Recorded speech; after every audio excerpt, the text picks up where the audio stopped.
Hey guys, welcome back to the channel. This is a story about what if Naruto suffers a Pokemon accident. Before I start, please support for more amazing content and do consider subscribing to my channel and share this video with your friends. This is written by Quill of Molliemon and link in description and support writer. Let's start the video. Part I. Naruto groaned and wiped more sweat from his forehead as he paused in his hike. After his sojourn in the desert of the Land of Wind, he'd figured that the cool mountain air of the Cage Mountains would be a nice change. Too bad that struggling along steep rocky mountain trails was just as sweaty work as trudging through the desert. The scenery was a whole lot more interesting, though. Instead of endless stretches of featureless sand dunes and the odd sandstone mesa, the young Uzumaki found himself in the midst of majestic peaks. There were sheer cliffs, misty waterfalls, and he'd just exited the lengthy toad-mouthed tunnel, which was so maze-like and dark that he'd gotten lost for a few days. And hopefully once he'd hiked to the end of the trail he'd find a more welcoming town than dusty Suna City had been when he'd cleared the worst of the desert. Maiboku Town was a small, remote place and a resort town. It was blessed with many natural hot springs which led to the building of many spas and onsen. Tourists would travel there from all over to relax and be refreshed by the warm water and mud baths. But Naruto didn't care for any of that. His interest lay in Maiboku Town's gym. He had 4 gym badges already. The first 3 had cemented his trainer's license. With that pressure off his shoulders, he challenged a Pokemon dojo and gone to a foreign gym on a whim to acquire his 4th badge. Now that he was halfway to having the necessary 8, he was ready to get badge number 5. After this, I'll head to Senju City, Naruto decided as he started hiking again. The Forest of Death is around there. I hear that's a great place to train lots of grass, bug, dark, and ghost types there. And if Shadow hasn't managed to evolve by the time I get there, I'll see if I can find the mossy stone that's supposed to be hidden there so that he can become a Leafian. Maybe I'll rename him Konoha then, that's supposed to mean leaf. The crashing sound stopped him short. Up above the narrow trail there was a ledge where a wild Magic was tussling with several gravelers. The beefy fighting type hefted one of the rock Pokemon over its head and hurled it aside. The boulder-like creature rolled down the slope and straight for Naruto. With a yelp, Naruto scrambled to the side to avoid being crushed. But he moved too close to the edge of the path and the ground crumbled under his feet. Screaming, he fell down a sheer drop of a few yards and then tumbled end over end down a rough gravelly slope, and then there was a boulder. Something was wrong. Demon sensed this instantly when he escaped the containment field of his Pokeball and found himself on the side of a mountain instead of on a hiking trail. And then, as he struggled to keep his footing on the loose rock, he spotted the blonde-haired human boy crumpled up against the side of a large boulder. Whisker face. When the golden-colored Vulpix got no response from the human, he carefully crept closer. The human lay still with eyes closed as if asleep, but the boy was positioned awkwardly on the ground, his bare skin was all scraped up and there was blood on his face. Demon crinkled his muzzle at the metallic odor of blood and pressed his front paws on the human's shoulder to shake him. "Hey, get up, Whisker face." Demon barked. "This is no place to take a nap." The young Pokemon trainer didn't wake up. "Hey, what's going on?" Demon looked a few feet up the slope to find that Bolt had also escaped his ball. The Pikachu looked around frantically in confusion, alarmed by the trail of supplies that had exploded from the human's destroyed backpack. When the electric mouse spotted Demon crouched by the fallen trainer, he glared and sparks danced around his red cheeks. "What did you do?" Bolt squeaked furiously. "I didn't do anything." Demon growled. "I found him like this." "I don't believe you." Bolt shot back. "It's always your fault." "It is not." Demon hissed. "Why are you fighting?" A new voice whimpered. "What's going on?" Shadow the EV was loose now and taking in the scene with wide, confused eyes. "Demon hurt Naruto-kun again," Bolt said. "No, I didn't." Demon barked. "I didn't do anything to Whisker face." "Naruto-kun." Shadow squeaked. He spied the blonde trainer limp as the base of the large rock. "Naruto-kun." The EV panicked and tried to run to the human boy, but the gravel gave way under his paws and he slipped sideways down the mountainside. "Ah. Help." One of the other Pokeballs that had come loose from the trainer's belt wobbled and then the sphere cracked open. A purple and black toad creature appeared and sprinted down the unstable slope to catch the falling EV. Once it got hold of the smaller Pokemon, it dug its feet into the gravel and slowed the slide until they stopped. "Good save, Gamakichi." Bolt cried, pumping a fist into the air. "No problem," the Krogan grinned and carefully carried Shadow back up towards the boulder. "So, Naruto, do you have any snacks for me?" the poisonous fighter asked. When he reached the upslope side of the rock where his trainer lay, he froze. Naruto." Naruto-kun Shadow whimpered and slipped from Gamakichi's now limp arms to paw at the boy's scraped arm. Whoa, Gamakichi puffed out his red cheeks with a croak. "What happened?" "I don't know," Bolt answered. "But I bet that it's Demon's fault." "It was not." Demon snarled. Stop blaming me for something I didn't do. Stop fighting. Shadow yelped. Naruto-kun hates it when you fight. These really hurt, Gamakichi murmured, gently probing at tears in the boy's clothes. What should we do? Bolt ran his nimble paws through the boy's blonde spikes of hair. He's too big and heavy for any of us to move him. Typhoon could do it, Shadow suggested hopefully. The ground is too steep and loose, Demon snorted. He'll just take us all further down the mountain if we call him out. We should wait for Naruto-kun to wake up, Bolt decided. When he wakes up, we'll help him find a Pokemon Center so that he can be healed. Demon frowned and stared down at the human boy. He was so still and pale and quiet that it didn't seem natural. The stupid human was always so noisy and energetic. You really think he'll just wake up on his own? The Vulpix scoffed. I say that we go find another human to help Whisker Face. And abandon Naruto-kun to whatever wild Pokemon that are around. Bolt squeaked angrily. No. We stay here and protect him until he wakes up. I'm not leaving Naruto-kun. Shadow declared. Leaving might not be a good idea, Gamakichi said uneasily. We could get lost. The Krogink flipped up on top of the boulder. If any humans walk past on the trail I'll see them and then we can get their attention. Cowards. Demon sneered. You can't do anything for yourselves now that you're tamed. He turned away from them and started carefully picking his way up to the trail. I'll see you babies later when I find a human. The fox only hesitated when he reached the flat, stable ground of the path. He wasn't sure which way that the blonde boy had been heading, but surely there would be humans in either direction. There was always a human somewhere on a marked path. Alright.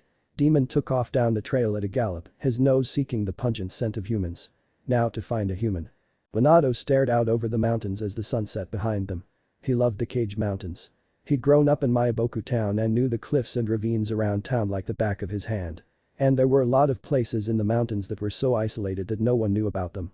Minato had found a few such places, and he was currently on his way to one of them to camp out for a while. Being the league champion of Hai no Kuni was not how he had imagined that it would be.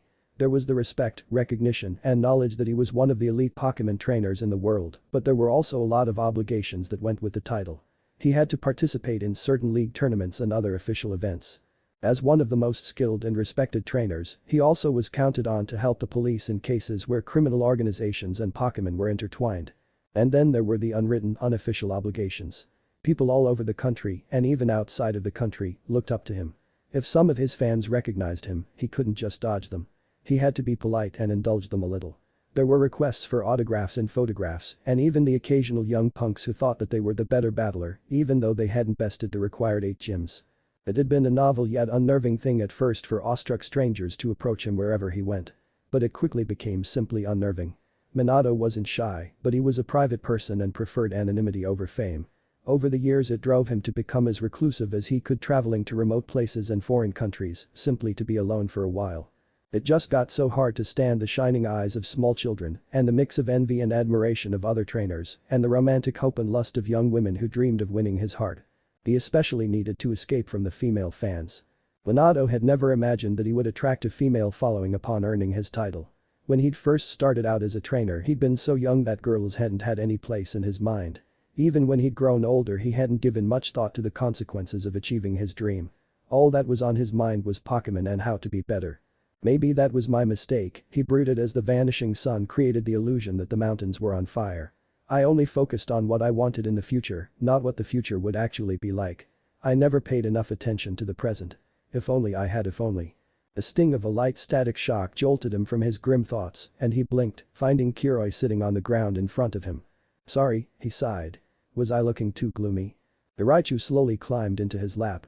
Alright, he chuckled humorlessly and patted Kiroi on the head. No more brooding on how big of an idiot I am. Kiroi licked his fingers. Minato sighed and eased the Raichu onto his shoulder. He needed to find a good spot to sleep for the night before it got too dark. By tomorrow afternoon, he should be at one of his special hidden spots for a good 2 weeks of alone time. A metallic chiming sound caught his ear just as he was readjusting his camping pack on his back. He thought it was a Chingling or Chimecho at first, as those Pokemon produced chime-like calls. But as he listened, he found the sound to be more like a bell. Minato glanced around at the thorny brush and stunted trees that grew at this altitude for the source of the sound. But the sound found him. The bushes rustled and then a Vulpix burst out into the open. Minato frowned at the little fox Pokemon and slowly pulled out his battered Pokédex. He was familiar with the species, but this one's coloration. It's shiny, he realized in awe. When he'd been young he'd watched the documentary on the rare red Gyarados, whenever it had come on TV he'd been fascinated by it. And once he'd encountered a trainer who possessed a shiny Meowth, the feline had been light pink instead of the usual pale yellow. Acquiring such a unique Pokémon had been a wish of his ever since he'd first learned that such creatures existed. The gold and yellow Vulpix flinched at the sight of him and stared up at his face as if transfixed. It was heavily panting like it had been running for a while. Minato almost ordered Kiroi to hit the Vulpix with a thunder wave so that it couldn't run away and he could capture it, but then he heard the bell jingle again. The Soothe bell, he noted. So it belongs to someone already. Damn. Hello there, he greeted softly, keeping his tone friendly and non-threatening so that the small monster couldn't flee. Are you lost? The Vulpix broke from its strange little trance and yapped at him. Kiroi slid down from his shoulder and slowly approached the fire fox. His Raichu calmly engaged it in a conversation that only the two of them could understand while Minato patiently watched. The language of Pokémon was one of the biggest mysteries that lingered around the creatures. Countless Pokémon researchers spent their entire careers trying to decipher the way that Pokémon communicated without success. Each species made its own kind of unique vocalizations, and yet all species, even those that would never naturally meet, seemed to have no difficulty in understanding each other. When the discussion ended, Kiroi beckoned to him while the Vulpix anxiously paced. So we're going on a field trip? Minato asked. It's getting late. Can't we do this in the morning? The Vulpix snarled and actually sprayed a small burst of embers at him. Minato let out an undignified yelp and stumbled out of the way of the attack. Kiroi immediately disciplined the fire fox, using her long thin tail to sweep the Vulpix's legs out from under it and then pinning it to the ground with one foot. The Vulpix thrashed, but Kiroi stilled it with a warning crackle of electricity from her yellow cheeks. Okay, Minato sighed. We go now. At his signal, Kiroi released the Vulpix. It gave them both an ugly look before heading off the way that it had come. Periodically pausing to make sure that they were following. Kiroi seemed rather disgruntled by the Vulpix's audacity, but Minato was more intrigued with why the Vulpix wanted them to follow it. In his experience, the rarer the Pokémon, the more jealously a trainer protected it. A Pokémon as unique as this Vulpix should never be alone in the wild without its trainer anywhere in sight. This seemed to indicate that something had happened to its trainer. Amping can wait. This might be more important. Ashina stared out over the glassy surface of Lake End as the sun set behind the trees. Her Vaporeon dozed by her feet and her Kabutops crouched watchfully nearby, while the rest of her Pokémon lurked beneath the still waters of the lake. A cool breeze that carried the sounds of a distant flock of Spearow combed through her long red hair and made her shiver. She missed her son. For 11 years her entire world had revolved around him. If her mind ever wandered onto thoughts of the past, she simply distracted herself with looking after Naruto. But with her son away, there was no escape from the shadows of her own past and her old mistakes. Small mistakes were nothing. She could deal with those no problem. But big problems, big mistakes, those she ran from like the devil was after her. People always thought that she was brave, but her boldness and impulsiveness was just so that she didn't have time to think, time to get scared. I'm such a coward, she thought bitterly. I run away to escape, but I only trap myself more. My life's a mess and it's all my own damn fault. On the surface, her life was fine. She had a loving son and a nice house in a nice town. But aside from Naruto and her faithful Pokémon, she was alone. She missed her family and her home country. She missed all the friends that she'd made on the road as a trainer. She missed him. But she couldn't go back to them. Surely they'd all resent her for leaving them, for all the things that she'd kept from them. Maybe they'd even hate her. He definitely would. Ashina couldn't bear that. I'm sorry, she whispered, vainly hoping that the breeze would carry her words to all the people that needed to hear it. The brightly colored sunset faded into murky twilight. I'm so sorry. Shadow stared up at the yellow full moon and shivered. Naruto-kun was getting cold and he was starting to breathe funny. He still hadn't woken up. Before the sun had gone down, Bolt and Gamakichi had collected all of the things that had fallen out of Naruto-kun's bag. The Pikachu and Krogink had tried to fix the bag, but they'd only ended up tearing it worse. Shadow had just stayed curled up near Naruto-kun's head to keep him warm while they waited. Why can't I evolve? The Eevee wondered miserably. Bolt evolved into a Pikachu just fine. I should be able to evolve the same way, so why haven't I? Naruto didn't seem to mind Shadow's failure to transform. He had to be one of the best, nicest trainers in the world. He'd taken them through 4 gyms and a Pokémon dojo. He'd not only won Gamakichi from the dojo, but he'd gotten Sandy the Trapinch from the creepy gym leader in Suna City. And he'd raised Bolt from Pichu to Pikachu and Typhoon from a lowly Magikarp to a mighty Gyarados. One day everyone would see how great Naruto-kun was. But will I still be with him? Shadow worried. If I don't evolve soon, he might get fed up with me and send me away. He might replace me with a better Pokémon. It was a worry that had been growing inside of him for more than a month. Whenever he confided his fears to the others, they always tried to reassure him that Naruto-kun would never do that. Well, not Sandy because she was too new, and not Demon because he was mean, but Bolt, Typhoon, and Gamakichi did. The cold wind moaned through the peaks, and Shadow snuggled closer to Naruto-kun. His trainer always tried to do some training with him at night in hopes that the EV would evolve. But Shadow hated the dark. It was scary. The creepy laugh drifted on the air. "Did you hear that?" Gamakichi muttered. "It's probably just the wind," Bolt whispered back. The laugh grew louder and closer. "I'm not the wind." "Who's there?" Bolt demanded. A Jengar materialized in the air above them. "We are." "We?" Shadow whimpered. "Yes." The Jengar cackled wildly. "We." And then a Haunter, 2 Ghastlies, and a pair of Shuppets appeared from thin air around the floating Jengar. "What do you want?" Gamakichi asked warily, his body shivering in anticipation. "We want to eat that human's dreams."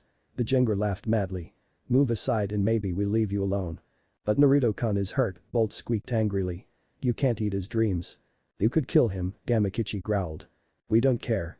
The Haunter sneered. "We're hungry." The Haunter vanished only to reappear right in front of them, disembodied hand spread wide. A cold sensation washed over Shadow, but both Bolt and Gamakichi went flying several feet away and down the mountainside. All the other ghosts swooped in, aiming for the helpless human. "Gee, go away." Shadow squeaked and tried to cover his trainer's body with his own smaller one. "Leave Naruto-kun alone." "Ugh, normal types are so annoying," one of the Ghastly groaned. "I'll take care of it," the second Ghastly said and extended its tongue to lick Shadow. The EV shivered at the disgusting contact and swung his tail at the gaseous ghost, only to touch nothing. "Idiot." The Jengar cursed and smacked the Ghastly. "Ghost attacks can't touch normal types. That's why it didn't move when Hunter used Astonish on them. Put a curse." Amakichi appeared out of the darkness and slammed into the Jengar. "Take that." The Krogan cried and lunged at the startled Shuppets in pursuit. "Come back here, you stupid sheets." "Ow." The Jengar grunted. "I hate feint attack." "Ghastlies, lick that toad." The 2 shadowy gas balls moved to attack Amakichi from behind while he focused on the Shuppets but were interrupted by a burst of electricity. "Not so fast." Bolt squeaked angrily, his red cheeks sparking. "Don't forget about me." "You're annoying," the Jengar sneered. It hurled a misty orb of light at the Pikachu. "Eat this." At first Bolt just sat there after being hit with a mysterious attack. Then the Pikachu started to stumble and grope around. It was like his body was disobeying him or that he was seeing things that weren't there.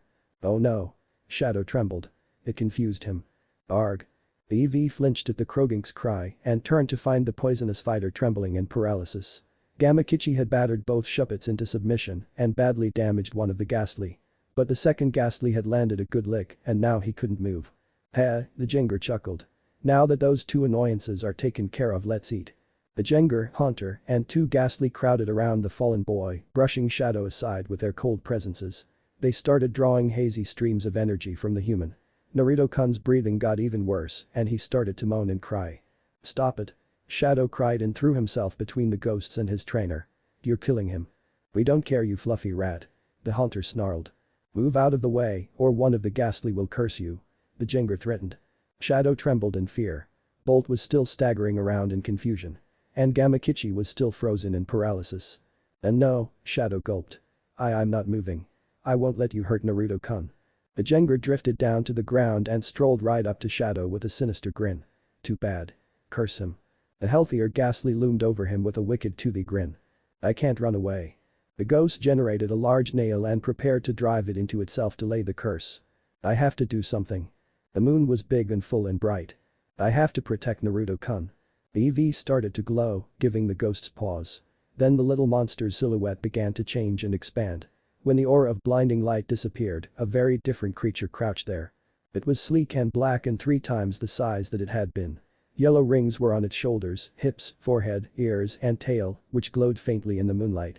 Its eyes were red and glaring. "I won't let you hurt Naruto-kun." Part 2.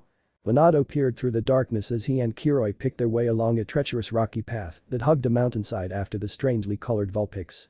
To be able to see the narrow trail, he'd had his Raichu use flash, turning her into a walking lantern.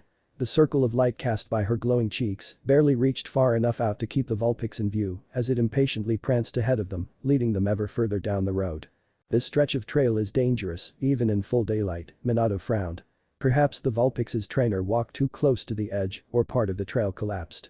If that happened, he or she could be very hurt, maybe even dead. They rounded a bend in the trail and were greeted by the sounds of battle. The shrieks of ghost Pokémon echoed against the mountainous cliffs. Minato didn't hesitate as he broke into a run. Ghost Pokémon only appeared in certain environments. They favored graveyards, abandoned buildings in remote places, and some forests and caves. It was rare to find them in open places like high on mountains, even at night. When they appeared in the Cage Mountains, it generally meant that a human was hurt or sick and drifting towards death. The Vulpix stayed in the lead before abruptly veering off the path. There was a short but steep drop-off and then a slope of jagged gravel and a few large boulders. Several yards down slope, Minato could see a limp body up against one of the large boulders and a battle raging around it. The Haunter and Jengar tried to get at the helpless human, but a dark-colored monster continually attacked them. Minato identified it as an Umbreon by its glowing yellow markings. There were at least 2 other Pokémon present, but it was hard to see what they were in the darkness. It was clear that they were incapacitated, though. The Umbreon pinned down the Jengar and hit it with vicious bite attacks.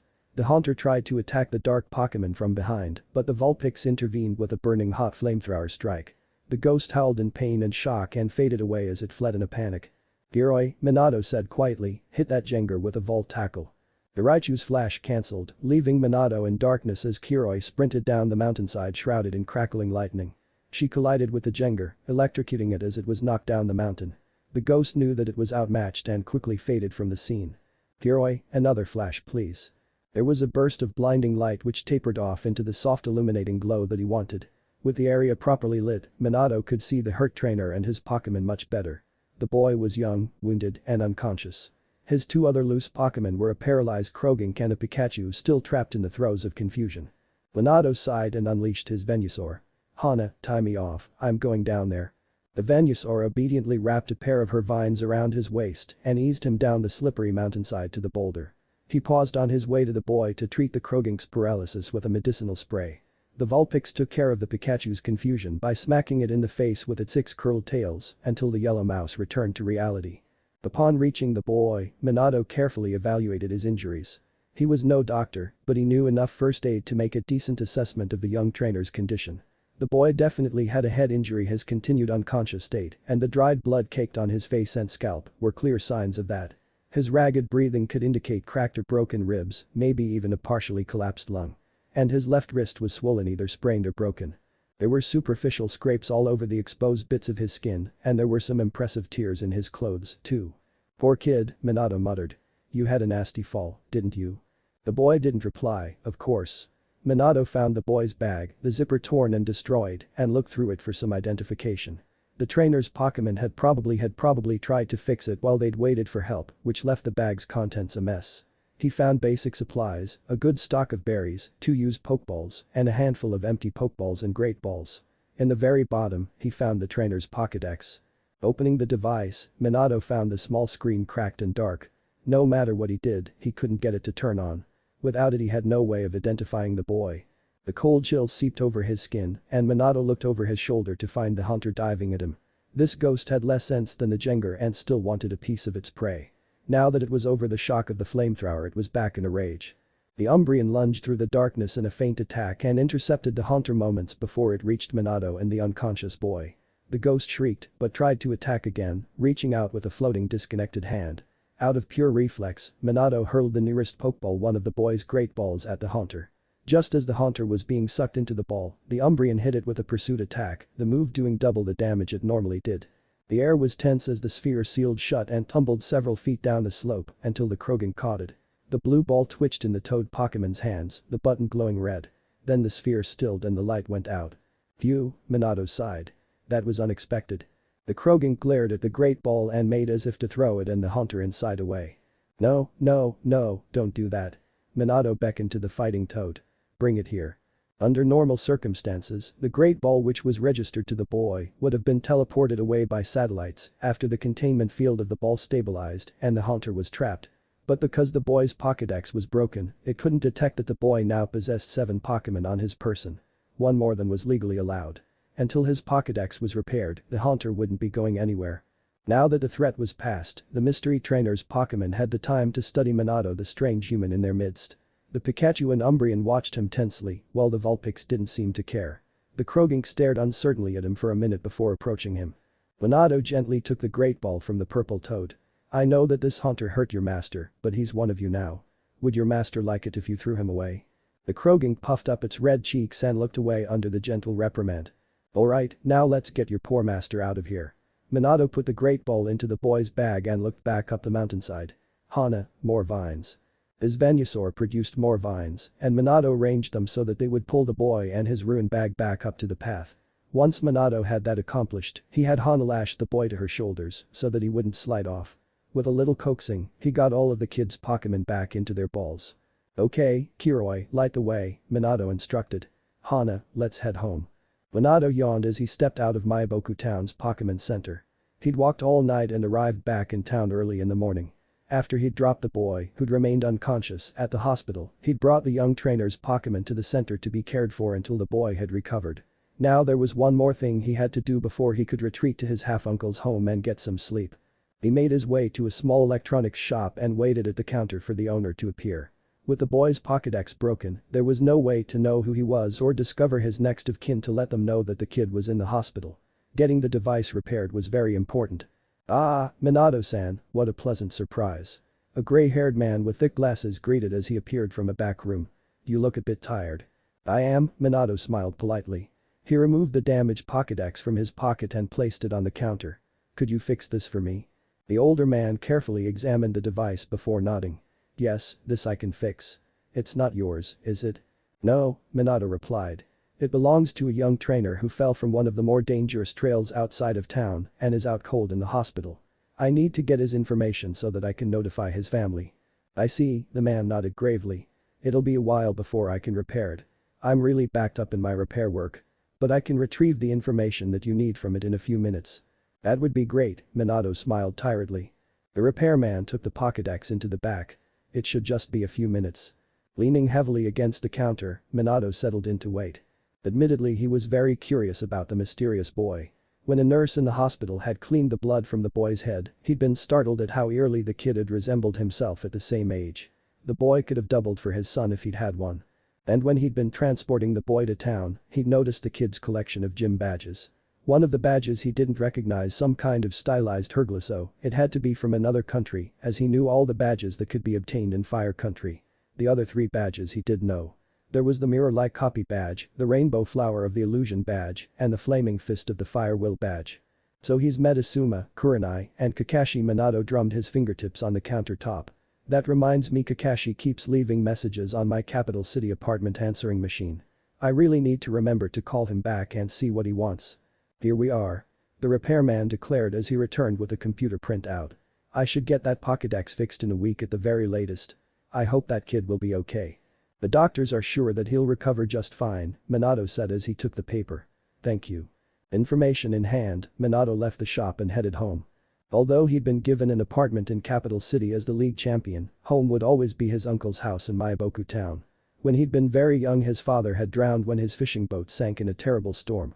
His mother had brought him to stay with her and her younger half-brother, Jiraiya, up in the mountains, far away from the sea. When she tragically passed away a few years later after a sudden illness, it was just him and Jiraiya Oji-san. Despite being a gym leader, Jiraiya liked to travel. 3 or 4 months out of the year he'd be out in the world somewhere, sometimes just beyond the mountains, sometimes in an exotic land far, far away. So when Minato arrived at the house and found it empty, he wasn't at all surprised. Fighting back fatigue, he started brewing some coffee to get a much-needed boost. He put his camping gear away and washed his face. After a simple breakfast and a cup of coffee, he pulled out the printout and started to skim the information. The boy's name was the first thing that grabbed his attention. Naruto was an odd name to be sure. But his family name. She said that all of her family lives in Whirlpool County, but he was born in Konoha Town, that's in Fire Country. So maybe it's a different Uzumaki family. But then his eyes came to the boy's listed emergency contact, his mother, and time froze. No. This has to be a coincidence. It can't be her. Frantic, he tripped over his chair in his rush to get to the video phone. He misdialed the phone number listed on the printout several times in his haste. When he finally got it right, he had trouble remembering to keep breathing while he waited for the connection to go through. There was a click and the screen slowly came to life. Her hair was long, too long. Her face was older. But the color of her eyes, the color of her hair, and the recognition and shock on her face. "Did Kakashi give you my number?" "You talked to Kakashi, but not me," he shot back. After all these years, he could finally see her, but not touch her. All the old wounds, the loneliness, the confusion, the anger and resentment tore open inside of him. She disappeared over a decade ago after perhaps the stupidest argument they'd ever had without a word to him or anyone, and the first person that she speaks to again was Kakashi, the boy she used to barely tolerate.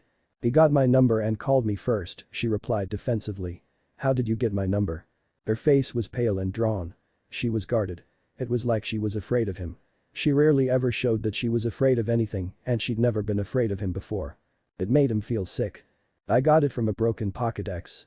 Her face practically turned gray and her eyes widened in panic. How did it get broken? It probably got smashed while he was tumbling down the mountain. "Mountain?" she yelped, sliding straight into hysteria. "Where's Naruto? Is he alright? I want to see him." "He's in the hospital." "Hospital? Where? What hospital?" "The hospital here in Maiboku." "Okay," she mumbled, turning away from her phone's video pickup. "Okay." And then the screen went dark. Minato stared at the black screen. Kushina. Shaking his head, he stumbled away to a couch and collapsed onto it. His mind was a mess. His heart hurt even worse. Why did she run away? Why didn't she tell me? Why did she hide him from me? He wanted to call her back and demand answers. He wanted to reach through the video phone screen and shake her until she explained herself. He wanted to grab hold of her and never let her go so that she couldn't disappear on him again. And that boy, the boy who'd fallen from the mountain trail, the boy who the ghosts had tried to devour, the boy that he'd taken to the hospital. My son? Kushina could barely think through her panic. She circled around her house, wringing her hands and occasionally pausing to grab some articles of clothing and toss it haphazardly into a bag. All she could think about was getting from Konoha town to Maiboku town as fast as possible. If I ride Tsunami down the Star River, that will get me to Southport. I can catch a ferry there to Northport. And from there Maiboku is just a train ride and cable car trip away. I could be there in 4 days. A route mapped out in her mind, she finished stuffing her bag and went to gather her monsters.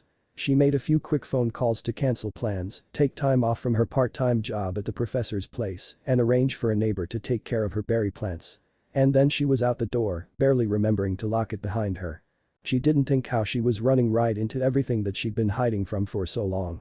The dread and indecision was overridden by a single driving need. Her baby was far away and hurt, and he needed her. "Mommy's coming, Naruto. Mommy's coming." He was standing on the edge of the lake. Everything was misty and rather colorless. Out in the water, he watched his mother's Pokémon play with a smile. But as he watched, the mist slowly swallowed them, and he was alone. He was in a bright white room that made his head hurt. 2 people in white coats were standing by his bed and talking to him, but he couldn't focus on their words. He asked them questions, but they didn't seem to be answered.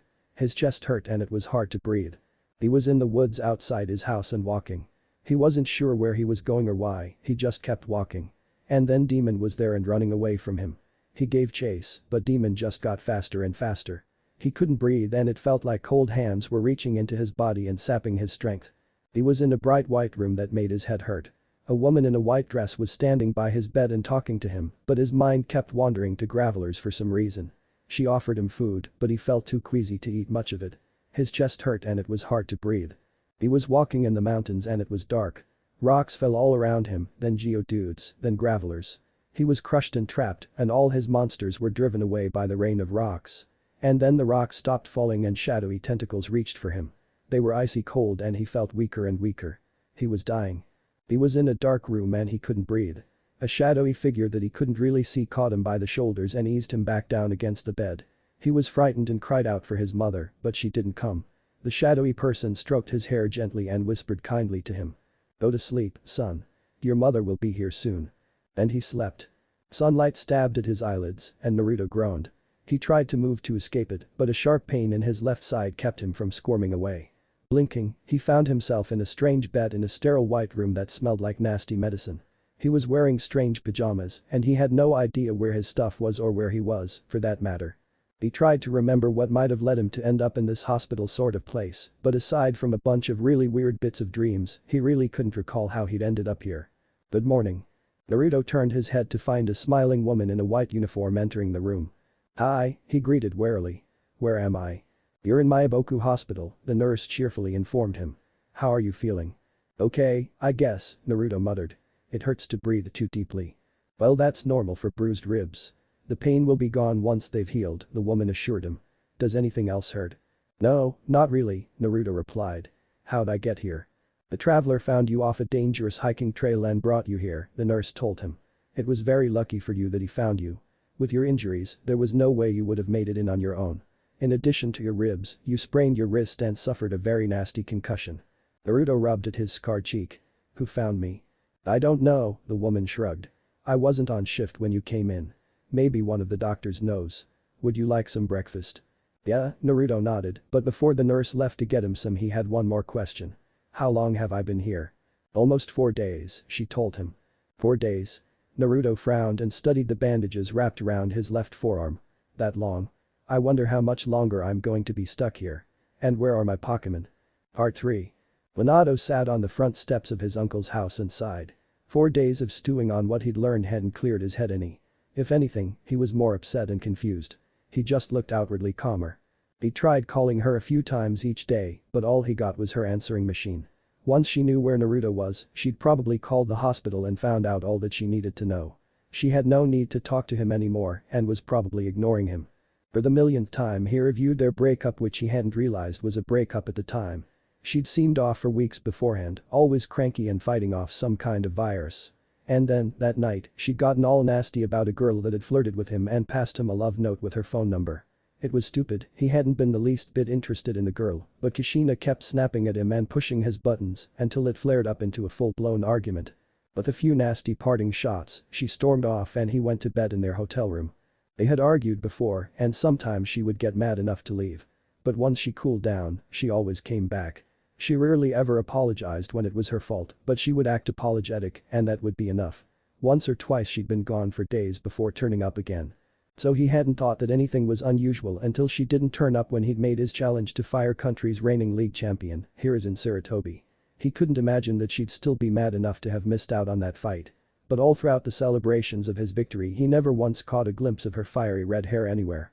He started making quiet inquiries around to see if anyone had seen her or knew where she was. He waited for a letter or postcard. Even though she was no longer on speaking terms with her family, she would still write to them every now and then. But weeks turned into months and months turned into years and there was never anything at all. Minato had feared that she was dead then. Kushina was stubborn and hard-headed, but surely she would have gotten over whatever had set her off and contacted him by then. She would have come back to him if she could. She always came back. But she was okay, he brooded, picking at some blades of grass that were growing between the stones of the front walkway. She ran away from me, had a baby, and never said a word to me or anyone about it. And all over a stupid flirty waitress that hit on me. It didn't make sense. Sure, Kushina could get a little insecure when he was around pretty girls. But her reaction to that one-sided flirtation was completely out of proportion and irrational. There had to be some other reason that she'd abandoned him. I should have told her that I loved her. They'd never really defined what their relationship was.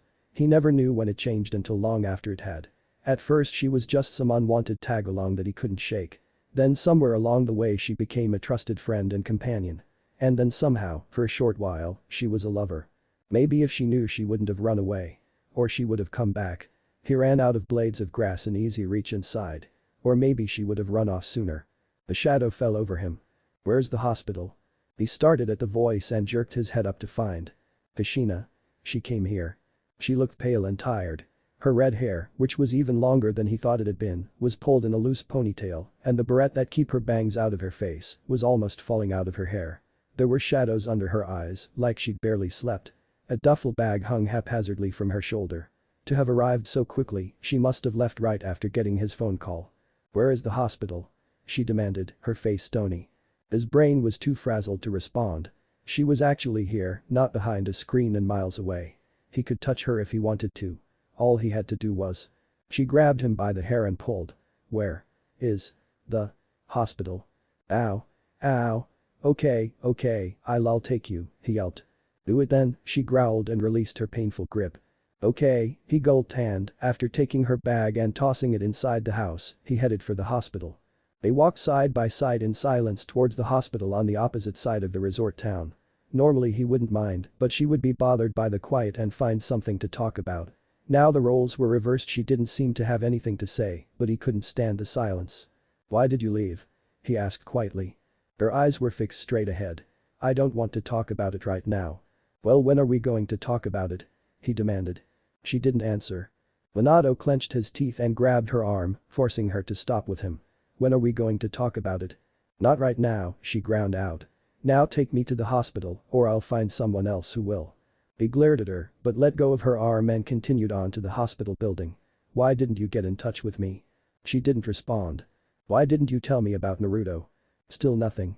You could have called me anytime or just written a letter. I know that's all you do to keep in touch with your family, why not write me? Do I really mean so little to you? He was venting his frustrations now, but still she said nothing. Did anything that we did together mean anything to you? Was I just some adventure that you were done with? Did you ever think of me at all after you left?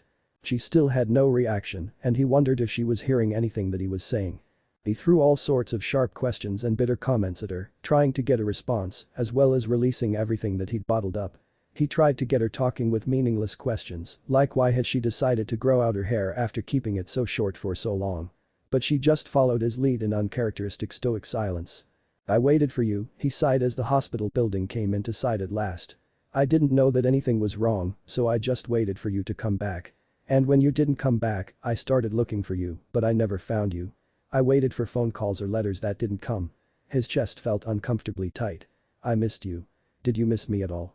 Please, she said softly, her voice wavering and watery. Shut up. I just want to see him and then go to sleep. I haven't slept since I don't know. Minato bit his lip, then tentatively looped an arm around her shoulders and pulled her close to his side. He'll be okay. If you hadn't hung up on me or called the hospital, you'd know that. He didn't break anything, just a lot of bruises, a sprain, and a concussion. He'll be okay. She buried her face into his shoulder and cried. He stood frozen for a moment before carefully embracing her. It felt awkward. It had just been so long since they'd had any sort of physical contact with each other. He found it all very unnerving as Kushina rarely cried. Usually if she did cry, it would only be a few tears that managed to escape her eyes and then she would pull herself together. She was a tough girl and refused to be a sissy crybaby. It was beyond bizarre to have her weeping and vulnerable like this. Kushina, he mumbled into her hair. I'm sorry, she choked out. I'm sorry that I'm so stupid and cowardly and stubborn. SHH, he soothed. You're just tired. Let's go see Naruto and then get you to bed. Okay, she sniffed, pulling away to rub at her eyes with shaking hands. Okay, let's go. The visit to the hospital was brief. The boy was sleeping and she didn't wake him. Once she was able to see him and run her hand over his cheek, it was easy to persuade her to leave. Now that the worry that had been driving her was removed, she seemed asleep on her feet. He had to keep one hand on her arm to make sure that when she tripped or stumbled that she didn't fall.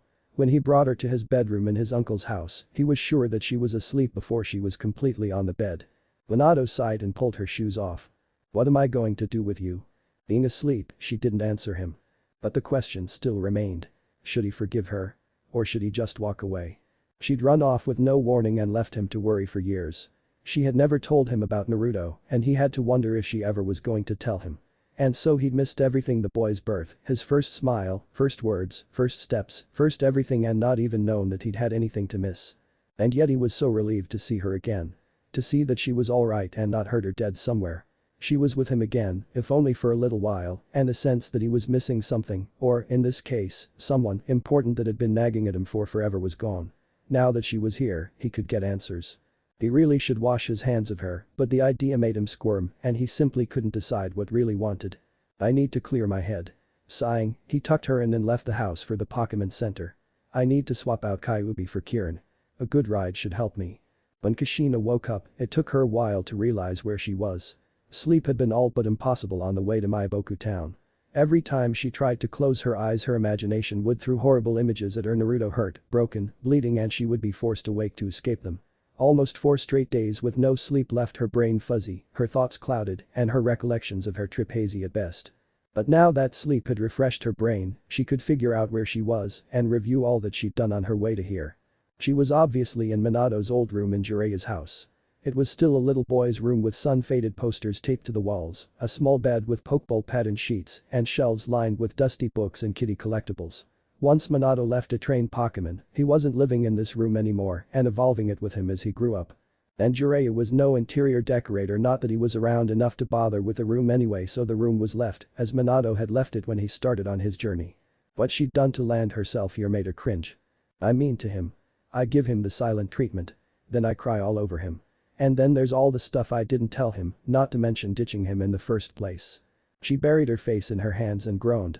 I guess I'm lucky that Minato's so nice. If I were him, I would have made me sleep in a hotel or outside. She shivered and hugged herself. But he's definitely mad at me. I woke up alone. Shaking her head, she skulked out of his room. She'd slept all day and all night, making it early the next morning. Neither Minato nor Jiraiya seemed to be awake or around, and that made her relax a little as she stole into the shower.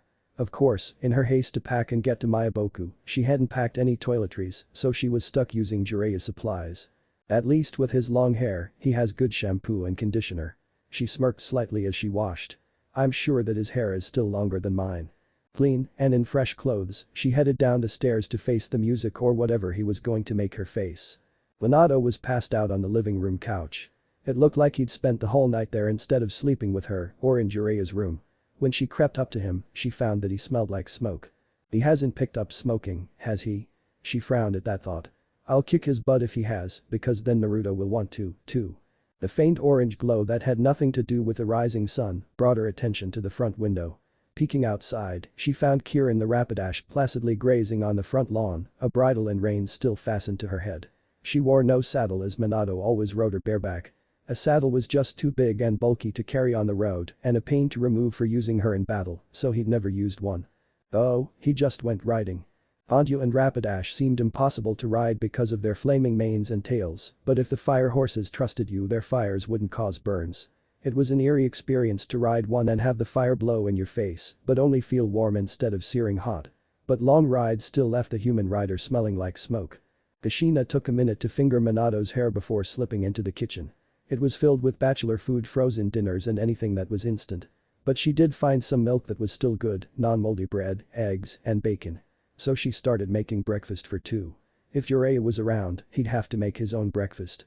Halfway through cooking, Minato shuffled into the room, rubbing the gritty sleep from his eyes. What are you doing? What does it look like I'm doing? She replied, her eyes fixed firmly on her cooking. I'm making breakfast. You really don't have to do that. She took a moment to rein in her temper because she really had no business getting mad at him before responding. I've learned how to cook. I swear that I won't kill you with food poisoning this time. He didn't say anything and eventually she heard the scraping sound of him pulling out a chair to sit down. So, did you sleep well? I slept like the dead, she answered. But what about you? I'm sure that your uncle wouldn't care if you stole his bed for the night instead of using the couch. I'll never sleep in his bed, Minato swore. Who knows how many dates he's had there. Kushina shuddered at that. Jiraiya, being a man, probably didn't wash his sheets half as much as he should. And well, it was Jiraiya. She'd rather not know what he did in his own room and who he might do it with. Point, she agreed and dished up the cooked eggs and bacon on 2 plates. Very good point. The bread popped out of the toaster and she added it to the plates before bringing it to the kitchen table. You know, you could have made me sleep on the floor and kept the bed for yourself. You don't make guests sleep on the floor, he shrugged and eyed his plate suspiciously. You're too polite, sunshine, she muttered as she sprinkled some salt and pepper on her scrambled eggs. You know I don't deserve it. A tense silence fell over the table. Kushina was the first to eat. When Minato saw that the food wasn't toxic, he tentatively consumed his own food. It was only when they'd finished and Kushina started washing the dishes in the sink that they started talking again. Speak already, she muttered as she scrubbed angrily at the egg skillet. You had a million questions yesterday. Alright, he sighed. Why did you leave?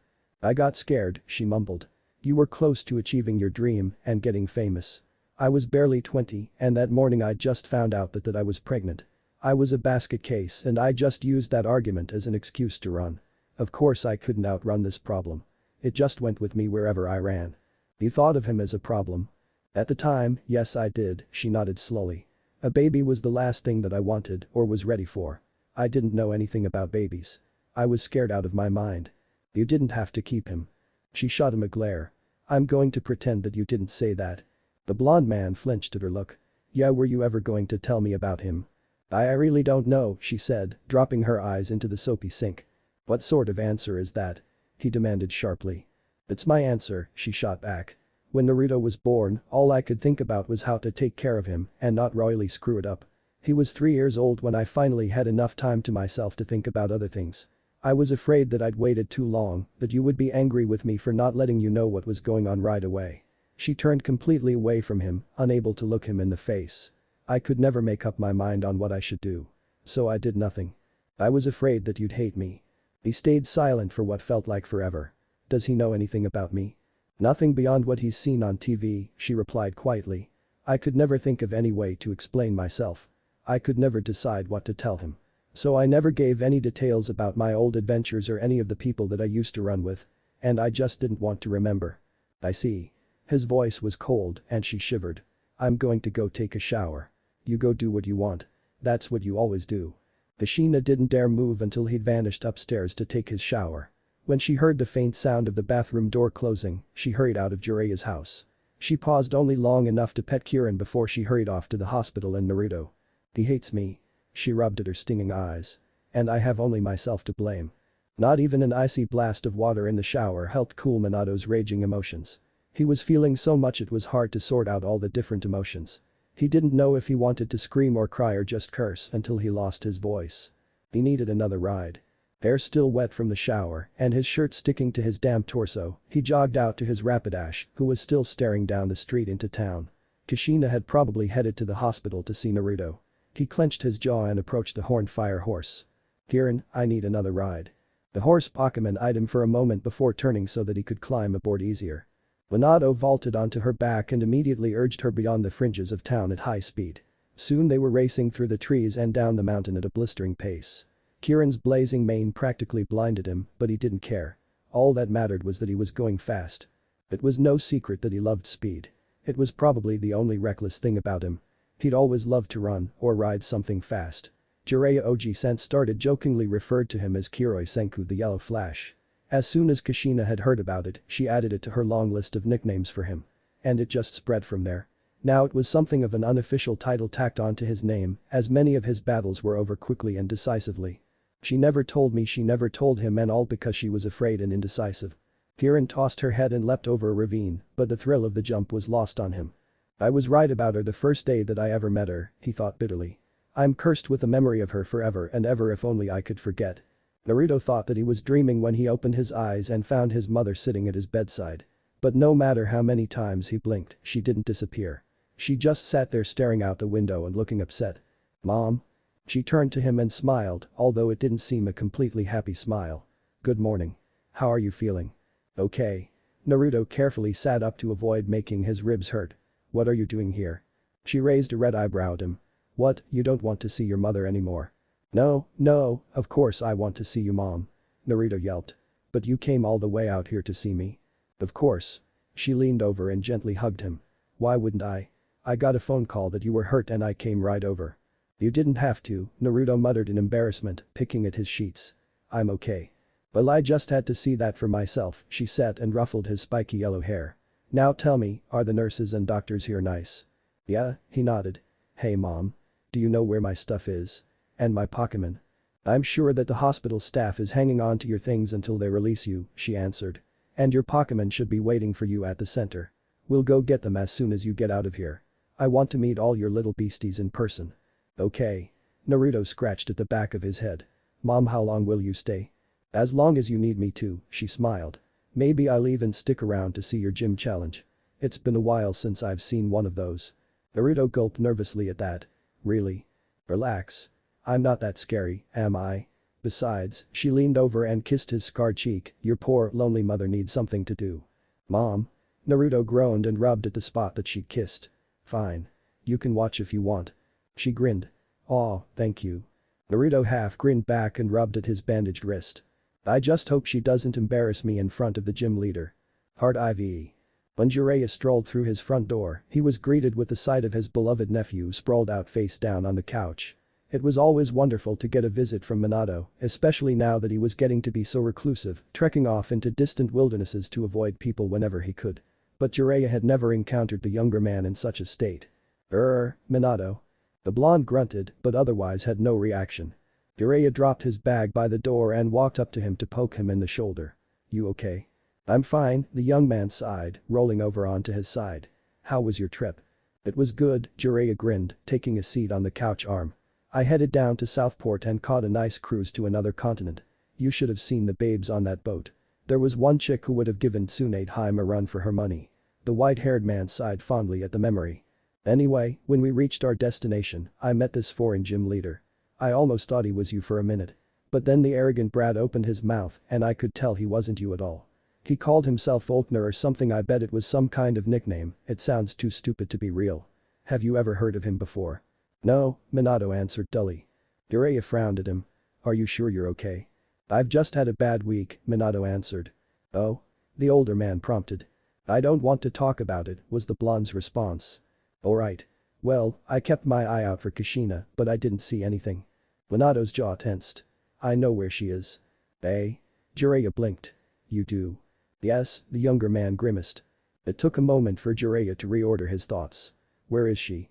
Probably visiting at the hospital. The hospital? Jiraiya choked. Minato abruptly sat up and stalked towards the door. I'm going for a ride. But what? The front door slammed closed and Minato was gone. Jiraiya scratched at his messy white hair. I think I'm missing something here. Well, he said to the empty air. I'm not going to find answers sitting here. Maybe little Kushina-chan will be more enlightening. And so he headed for the hospital. Naruto frowned as he dug through the box that the nurse had brought him. It was supposed to contain his personal effects. But as he went through the stuff, he found that a few things were missing. The clothes that he'd been wearing on his way to Maiboku town were gone. One of the 3 great balls, those were expensive, so he kept careful track of them, that he'd purchased in Serer City was missing. His backpack wasn't there. And his Pokédex was nowhere to be found. At least I still have my shoes, he thought as he pulled the scuffed gym shoes out of the bottom of the box. But what's this stuff? While his old orange and blue backpack was gone, there was a brand new black and blue pack that still had the plastic tie on it that would have attached the price tag. Cautiously opening one of the compartments in the new bag, he found the patches that he'd decorated his old bag with, including the white spiral patch and the red fire kanji. And, in addition to his spare clothes, he found some clothes that were about his size, but not his. Did they give me some of somebody else's stuff? He fingered the embroidered white spiral patch, baffled. But how did my patches get in this bag? So, is everything there?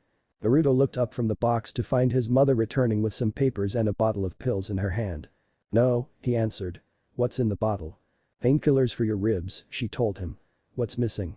Naruto listed the things and showed her the mysterious backpack and clothes. Well, I'd heard that your Pokédex was damaged, so it's probably in some repair shop. We can track that down later.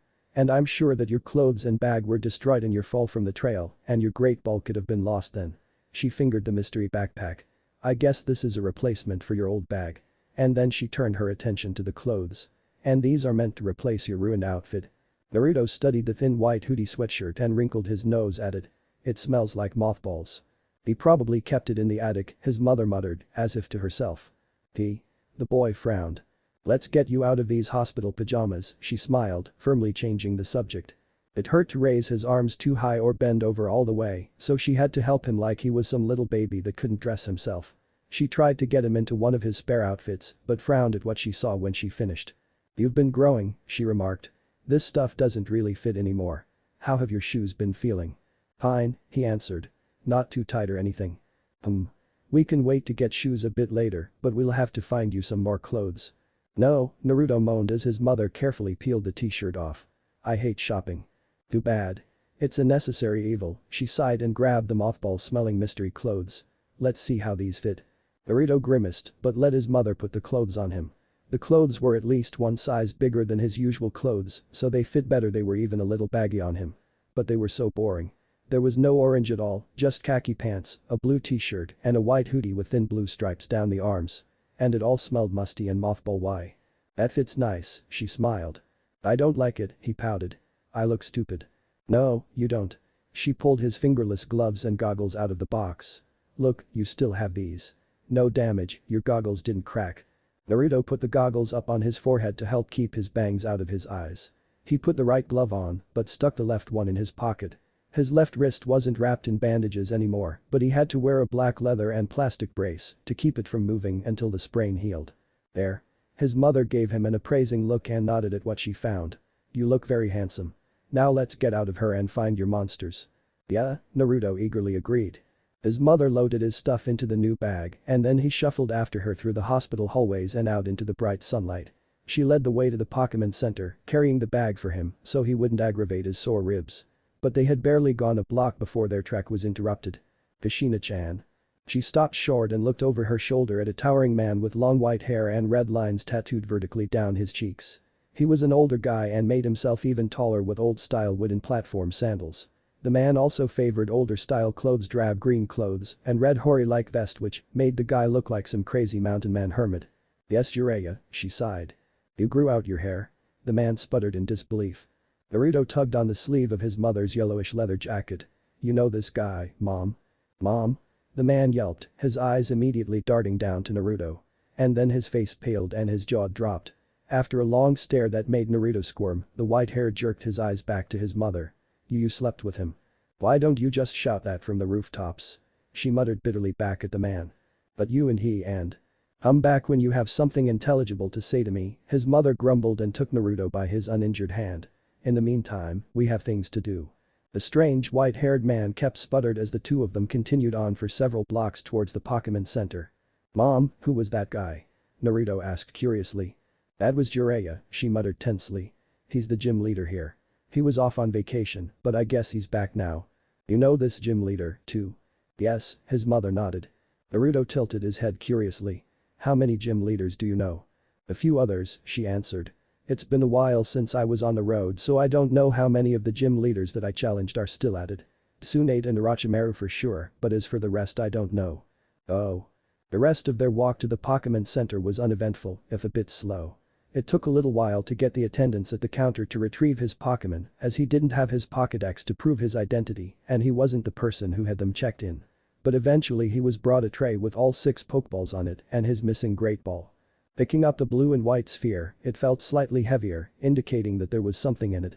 But, if there was something in it, it would count as his 7th Pokemon and it should have disappeared to Professor Ceratopi's shortly after being captured. Naruto was left scratching his head as his mother led him away from the counter so that other trainers could submit their teams for treatment. Well, if you captured it after your Pokédex was broken, it wouldn't get automatically sent away, his mother explained as they sat down on some of the couches near the front door. Until your Pokédex is fixed and reset, that Pokémon and anything else you might catch in the meantime won't go anywhere. Or you can go to a computer terminal in the center and manually send it off. But I don't remember catching anything, Naruto muttered with a frown as he eyed the Great Ball suspiciously.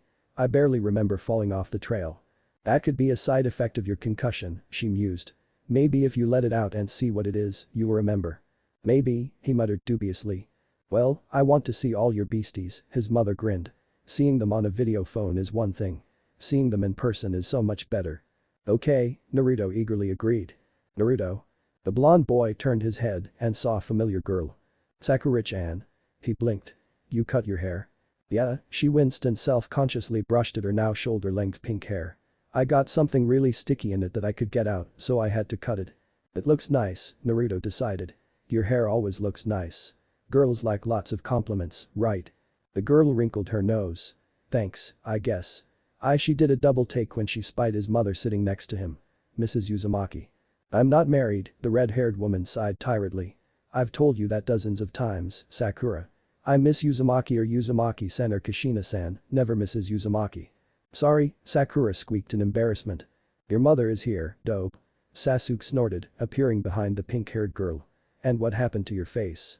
Yes, Sakura blinked with a concerned look. What happened to you? It looks like someone beat you up. Naruto self-consciously touching the yellowish trace of fading bruises on the left side of his face and the scabs from his fall. I slipped off one of the hiking trails, he muttered. Sasuke grunted. Naruto, Sakura sighed, as if he'd done it on purpose. You could have really hurt yourself. Naruto slumped as low as his throbbing ribs would let him. I did. That explains why your mother is here, Sasuke said, sparing the woman a nod that was too brief to be completely polite. Yeah, Naruto grunted, embarrassed. Where's Sai? When he encountered his old classmates back in Shinobi Town, Sakura, Sasuke, and Sai were traveling partners. Naruto had headed straight for Kunoichi Town straight after winning the copy badge from Kakashi, and he hadn't run into the trio since. It was nice to see them again, he just wished that they hadn't shown up when he was such a mess it was embarrassing. He went his own way after Kunoichi Town, Sasuke muttered. He got a phone call and then made this weird announcement to us that it was time he went his own way and then he just left, Sakura shrugged. Weird, Naruto frowned.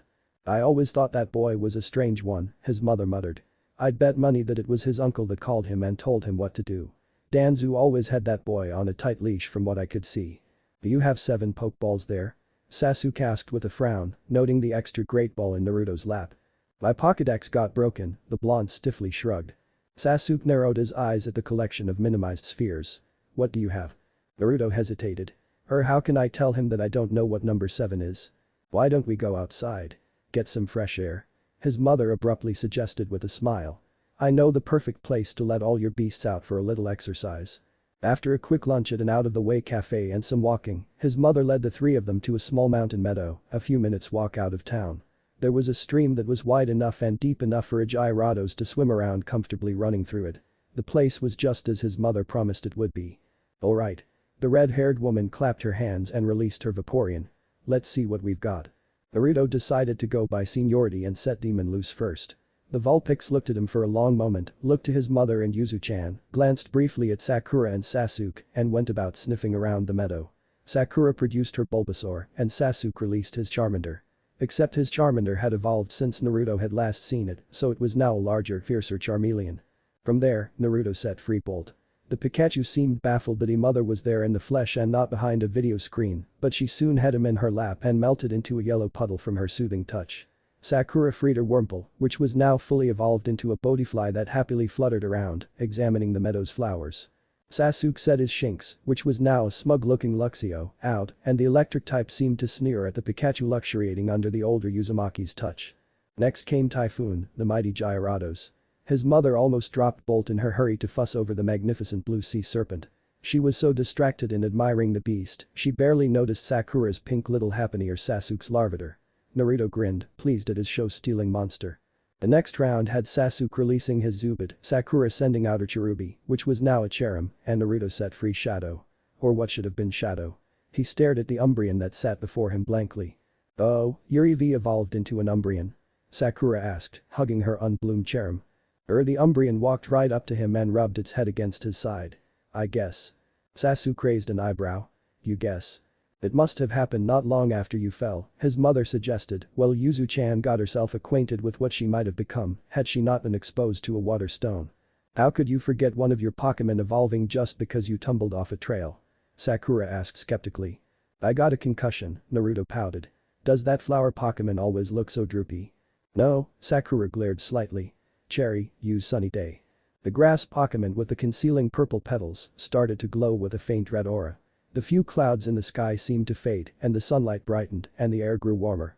The Cherrim's purple petals lightened to a pale pink and its hidden pink body turned a bright yellow. The petals lifted, revealing a pixie-like body and a smiling face crowned with pink Sakura-like petals. Hanging around its neck was a brown rock with red crystals jutting out of it. Naruto cocked his head at it. It blooms during sunny day. And what's it holding? That's a heat rock, Sakura informed him. It makes sunny day last longer. And yes, Cherry does bloom in strong sunlight and her special ability boosts her attack and her partner's attack when she's this way, too. The bright sunlight brought on by the sunny day didn't just make the Cherrim bloom. Sasuke's Charmeleon and Demon drank in the bright light and heat. If they were to go into battle now with the sun shining so brightly, their fires would be twice as hot. Well, let's go on to who's next. Naruto grinned. Gamakichi. The poisonous fighter made a dramatic entrance, clapping his hands over his head and striking a fighting pose. Sakura set out a fluffy little Eevee of her own, which quickly trotted over to Yuzu-chan and Shadow. And Sasuke released an Elekid, a yellow and black critter that looked like it had a giant electrical plug coming out of its head. You trudged through a marsh? Sakura asked. That's where Krogink's live, right? Nah, I got Gamakichi from Guy-sensei's fighting Pokémon dojo just outside Seiru City, Naruto grinned. I really impressed him and he let me pick out one of the fighting Pokémon that was attracted to his dojo. Did you guys ever go there? No, Sasuke-kun didn't want to, Sakura shrugged. That place wasn't a real gym, Sasuke muttered. There was no badge to win, so what would be the point of wasting time there?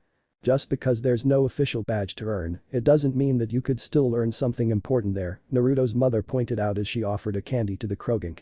H.N., Sasuke growled. Hey Naruto. Sakura frowned in thought. I know you were in Shinobi Town, and I heard that you were in Kunoichi Town and Seiru City, but when Sasuke-kun and I were in Silk Town, we didn't hear that you'd been there. What's in Silk Town?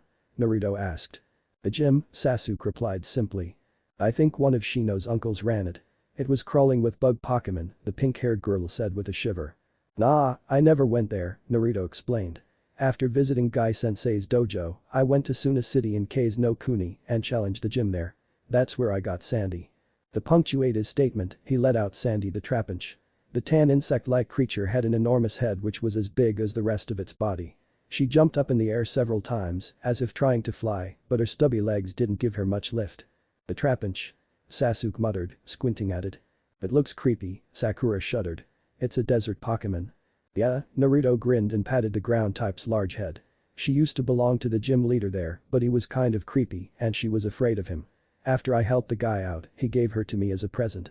So you got a reject Pokemon? Sasuke smirked. Shut up. Naruto snapped with a glare. There is nothing wrong with Sandy. Don't you listen to him, he quietly coached the Trapinch. He doesn't know anything about great Pokemon. Yes I do, Sasuke huffed. I only collect the best kinds of Pokemon. Like what? Naruto scowled. Like this, the Uchiha answered and set loose his final Pokemon. It was a small blue lizard creature. It stood upright and had stubby little front arms.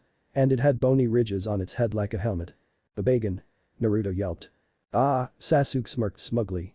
We spent months combing through these mountains looking for it, Sakura sighed and set free her own final Pokemon, a rather angry-looking Mankey. It's so nice to finally be back in a civilized place. Well, I've got a Naruto stared at the great ball in his hand. A something. Show us, his mother urged. I'm really curious. The blonde boy hesitated, then held down the button, snapping the sphere open. A burst of white light escaped to several feet away and coalesced into a shape. It was purple and spiky and floating over the ground. It cringed at the stinging bright light caused by the sunny day and hissed as it tried to shield its eyes from the glare with its disconnected hands. The mystery Pokemon was a Haunter. Naruto promptly screamed. Part V. Kushina winced at the sight of the Haunter and Naruto's inevitable reaction. Of all the Pokemon that could have been inside the Great Ball, it just had to be a ghost type. She certainly hadn't expected to see one. Naruto had a moderate phobia of ghosts. So how did a Haunter come to be in his possession? The ghost flinched at Naruto's almost girlish scream but was too absorbed in cringing at the bright sunlight to do anything else. Ghost types were naturally nocturnal. It had probably never been exposed to the sun, let alone the effects of a sunny day. Kushina sighed and went over to hug her son and keep him from spiraling into a panic attack. When he'd been small, she'd made the mistake of letting him watch some horror movies on TV. Even though they had been edited for language and the more graphic bits of violence, they were still very frightening. And most of those movies had involved ghost Pokemon preying on humans. No matter how many times she assured him that the ghosts in the movies were just trained actors and that the blood wasn't real, he was still terrified of them and it had taken a ban on ghost movies and several months to get him sleeping in his own bed by himself. Naruto's Umbreon immediately put itself between the Haunter and its master to protect him. The rest of her son's Pokemon closed ranks around him to defend him from the ghost that frightened him. Well, except for the Vulpix, who just seemed rather baffled by what was going on. Where did you get that? Sasuke asked, eyeing the ghost warily. Beep. Sakura squeaked, hiding behind her Uchiha crush and clinging tightly to her Bloom Cherrim. Make it go away. Naruto whimpered, clinging onto her arm with a death grip. It's going to eat my soul. No, it's not going to eat your soul, Kushina said as patiently as she could. Look at it, it can barely see in the daylight. It won't hurt you. It's going to possess me. Naruto panicked. Make it leave. Naruto. Kushina bit her lip in concentration as she tried to figure out how a ghost Pokemon could wind up in one of her son's Pokeballs. With his memory still thoroughly blank between his fall and waking up in the hospital, she doubted that he could answer that question. And that left only one person who might know how this happened. Crap. Alright, she muttered and pulled a Pokeball from her belt to release its contents. Hashi. The large purple starfish appeared in a flash of light and made a strange cooing sound. Hashi, I want you to find me Sunshine, she instructed the psychic starfish. Lure him with your Illuminate ability, chase him with your Swift, do whatever you have to get him here. Go. Hashi made its strange cry and lifted off the ground with its psychic powers and hovered for a moment. Its faceted gem flashed in an eerie senseless pattern. And then it spun off into the trees in a seemingly random direction without any warning. Sunshine. The Uchiha boy muttered in the silence. Who would name their kid that? The Haruno girl wondered. Kushina ignored the stupid questions and focused on trying to calm her son down. Naruto. She grabbed her face with both hands and forced the boy to look at her instead of staring at the source of his fear. Relax. That Haunter isn't going to do anything to you. It's the middle of the day and ghost Pokemon don't like being out in the sun. No one is going to let it touch you. And besides, Shadow is an Umbreon now. He can protect you with his dark-type powers. Okay. Naruto trembled. Why you sure? I'm sure, she said with a firm nod. Everything's fine. Just relax. Her son slowly turned to peer at the ghost from the corner of his eye. The Haunter had sunk down to only a few inches off the ground and was futilely shading its eyes from the power of sunny day, squinting comically. He shuddered and looked away from it. Why do I have that thing? He asked, still shivering. I hate ghosts, I'd never catch one.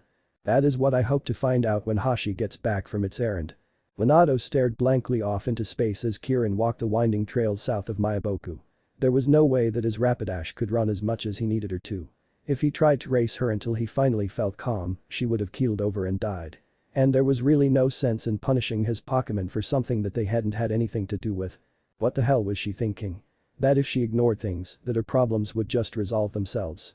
Or was she thinking at all? The tangled knot in his chest tightened and he wrung the loose reins in his hands. He wanted to hug her. He wanted to hit her. He never wanted her to leave. He never wanted to see her again. He felt conflicted and it left him almost sick. Kushina. Kirin reared suddenly with a cry and Minato nearly tumbled to the ground. Whoa. Whoa girl. What's wrong? The Rapidash settled down and Minato found a Starmie floating in the middle of the trail, its central gem glowing with an attractive light. Hashi. The Starmie's gem pulsed twice. Minato scowled. She sent you to fetch me, didn't she? Another 2 light pulses. Well that's too bad. I'm not interested. Hashi's crystal went dark for a moment and then the gem glowed white and sprayed glowing stars at the trail, forcing Kirin to leap backwards. Damn it. Minato swore. Alright. Enough. I'll come. The swift attack immediately cut off and the Starmie went back to using its illuminate ability on them, drifting off the trail and calling eerily to them. Great, Minato muttered sourly and urged Kirin to follow with a twitch of the reins. She had better have a really good reason for this. The Starmie led them on a winding path through the trees and up the slope back towards town. Just before reaching the fringes, the starfish turned and traveled around the edge to the east. The little game of follow the Starmie ended in the high meadow that he used to hang out in a lot as child and read his adventure books. The first time that Kushina had followed him home to Miyaboku, he'd shown it to her before he'd even given her a tour of the town. But she wasn't alone in the meadow. The boy Naruto was with her. And 2 other children, a boy and girl that he didn't recognize. And several groups of Pokémon as well. Minato pulled Kirin up short at the edge of the trees as a surge of nerves hit him. He'd only encountered Naruto twice before. The first time the boy had been hurt and unconscious and he'd had no idea of the boy's significance. The second time he'd slipped into his hospital room after hours and watched the kid sleep for a while as he tried to come to grips with what he'd learned. Naruto had briefly woken up then, but with his concussion, it wasn't likely that he remembered anything. So what exactly would Minato find when he approached? I don't know anything about him. And he doesn't know anything about me. He might as well just be another young fan. Shaking his head, he slipped from Kirin's back and headed over to the cluster of humans and Pokémon, with his Rapidash following after him. The mystery girl looked vaguely interesting. She had short pink hair, which made him wonder if she was any relation to some of the pink-haired nurses that he tended to see in Pokémon centers all over. The girl wore dark bike shorts under a red dress with white rings on it and a vague Chinese flavor to it. The mystery boy looked to be one of the Uchiha. The red and white Uchiha fan stitched on the back of his blue jacket was a dead giveaway to that. The sullen arrogant aura that seemed to cling to him only furthered Minato's suspicions of him. Kushina looked nice, but he pretty much always thought that she looked nice. She was a great deal more put together than she had when she first turned up on his doorstep several days earlier. Her long red hair was done up in a braid with only the shorter locks that framed her face loose. She dressed more femininely than she had when they'd first met, but she still stuck with jeans and sported a leather jacket. And Naruto was wearing his old clothes. Minato had dug some of his old clothing out of the attic where his uncle had stashed them to replace the boy's ruined outfit, but he hadn't expected to see Naruto in them quite so soon. It only heightened their close physical resemblance. Then he noted the Pokémon and how they were arranged in the meadow. The 2 other children's creatures didn't interest him nearly as much as Naruto's did. He recognized the Vulpix, Pikachu, Krogink, and Umbreon from before. The Trapinch and Gyarados, of course he had a Gyarados, were new to him. And the Haunter was several yards away, cowering under the brightness of what he suspected to be sunny day. Strange, he frowned as he approached from behind. The way his Pokémon are standing, it's like they're defending him against the Haunter. But the Haunter isn't being aggressive at all. And why does he seem so afraid? Well, here goes nothing. Alright, he sighed when he was directly behind her. What is it that you want? She flinched at his voice and muttered, sneaky bastard. Hashi belatedly drifted through her line of vision. Thanks for warning me. Kushina stiffened up and turned around to face him, her jaw clenched and pointed behind her at the Haunter. Could you explain that? Minato scratched at the back of his head while he gathered his thoughts. Well. Namikaze-sama. The girl squeaked, her voice barely audible. You call him Sunshine? The dark-haired boy sputtered. I'd ask you to stop calling me that, Minato sighed wearily. But I don't think that you can. Her blue-green eyes flashed and she pointed again towards the Haunter. Explain or I'll go back to pretty boy or girly. What needs to be explained, exactly? He asked tensely. Why does Naruto have that? She demanded. Minato eyed the haunter, which was still being quite docile. Is there something wrong with having a haunter? She growled and closed the 2-foot gap between them. He's terrified of ghost types. She hissed into his ear angrily. He doesn't want one. So why does he have one? His irritation with her quickly dissolved into intense awkward embarrassment. Oh. Well, catching the haunter hadn't been planned, it should have been a good thing. When the hurt boy turned out to be his son, catching the haunter for him was like a gift. It wasn't the best way to make up for a lifetime of missed birthdays, but it was certainly something. But finding out that Naruto was frightened of ghosts pretty much made his spontaneous gesture backfire. Minato sighed and scrubbed a hand over his face. Whoops. Eh? Kushina arched a red eyebrow. You got that thing for him? Accidentally, he muttered. How can you capture a Pokemon on accident? Minato jammed his hands in his pockets and stared uncomfortably at the grass. The sunny day finally waned, making the noon sky seem oddly dark despite the fact that there was barely a cloud in the sky. Kushina crossed her arms over his chest and started tapping her foot. Well. Gathering his nerve, he related the scene that he had encountered that night. He told her what the ghosts had been doing. And he described the spur-of-the-moment capture. She listened without interruption, her face unreadable, which made him very uneasy. Naruto almost got eaten by ghosts. The pink-haired girl yelped, abruptly reminding Minato that there was an audience made up of more than Pokemon. Let me get this straight, Kushina said slowly. You didn't just catch him a haunter, you caught him a human aggressive one. Minato flinched at her sharp tone. It's a bad idea to release Pokemon like that back into the wild. If Naruto wasn't so afraid of them, it wouldn't be as much of a problem. But since he is, I'll just arrange to trade with him. Alright, she sighed deeply and pinched the bridge of her nose. That could work. Naruto, what do you Naruto? Glancing around the meadow, Minato frowned at not seeing the blonde boy. He'd caught glimpses of the kid from the corners of his eyes as he talked. He'd seen the wide-eyed awe and felt at a loss as how to respond to it. He dealt with starry-eyed fans all the time, but his own son who didn't know who his father was. Unsure of how to deal with that, he ignored the boy until he could determine a good way to approach him. But at some point during his conversation with Kushina, Naruto had slipped away. Not even his Pokemon had noticed his departure, and now they were milling around in disarray. It was like the kid was part ninja. Where'd he go? The dark-haired boy wondered. The haunter, the girl said. It's gone. Sure enough, now that it wasn't blinded by the light of sunny day, the poisonous ghost had vanished. Hashi. Kushina called out. Find Naru-chan. Now. Naruto couldn't really run. It hurt his ribs. So he just walked away as quickly as he could. He didn't stop until he found a large flat rock out in the woods where he sat down and rested. Shadow had evolved, but he'd missed it. Watching a Pokemon evolve was a special event. And he'd been looking forward to watching his EV change form, no matter which one it was. Shadow had evolved somehow, but he had no idea when or how. He had a haunter now. A ghost Pokemon had been only feet away from him, not behind a TV screen. It was terrifying. And it was embarrassing. Sasuke and Sakura had seen how afraid he was, how much of a baby he still was. And Minato Namikaze. Minato-sama, the coolest Pokemon trainer, had been even closer to him than the haunter. He'd seen the league champion of Hai no Kuni in the flesh. And that man had seen him being a huge chicken. Naruto was sure that he looked like the biggest loser the famous trainer had ever seen. And his mother, she'd spoken to Minato-sama as if she knew him. She wasn't afraid of him, when was she ever afraid of anything? Or in awe of him? She'd yelled at him and threatened to label him with embarrassing nicknames. Hashi had known him too, to have fetched him. And Minato-sama seemed to know her very well. It was all like some dream nightmare hybrid. It didn't feel real, and yet he knew he was awake and he'd watched everything unfold before his own eyes. So all of it had to be real. When Minato-sama had admitted to getting the haunter in Naruto's Great Ball, the boy just had to leave and try to work everything out before some other crazy revelation made his head spin even more. Nothing makes sense anymore. There was a tinkling sound and then Demon hopped up onto the rock in front of him. What do you want? Naruto muttered dully. The Vulpix simply stared up at him curiously. Why did you follow me, huh? You never care what I do. The little fire fox didn't answer, he just kept staring. And then eerie laughter drifted through the dense trees. The hairs on the back of Naruto's neck stood on end as his blue eyes rapidly darted around at the shadowy and suddenly threatening forest. This always happened in the movies. The ghost would appear from the shadows or from thin air. It would eat the human, drink their blood. Or it would possess them and make them kill their friends and family while they were helpless to stop it.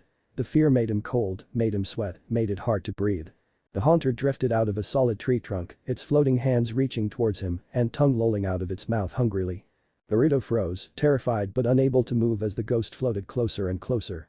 The Vulpix snarled and spat an eerily bluish fire orb with a hazy tail at the ghost.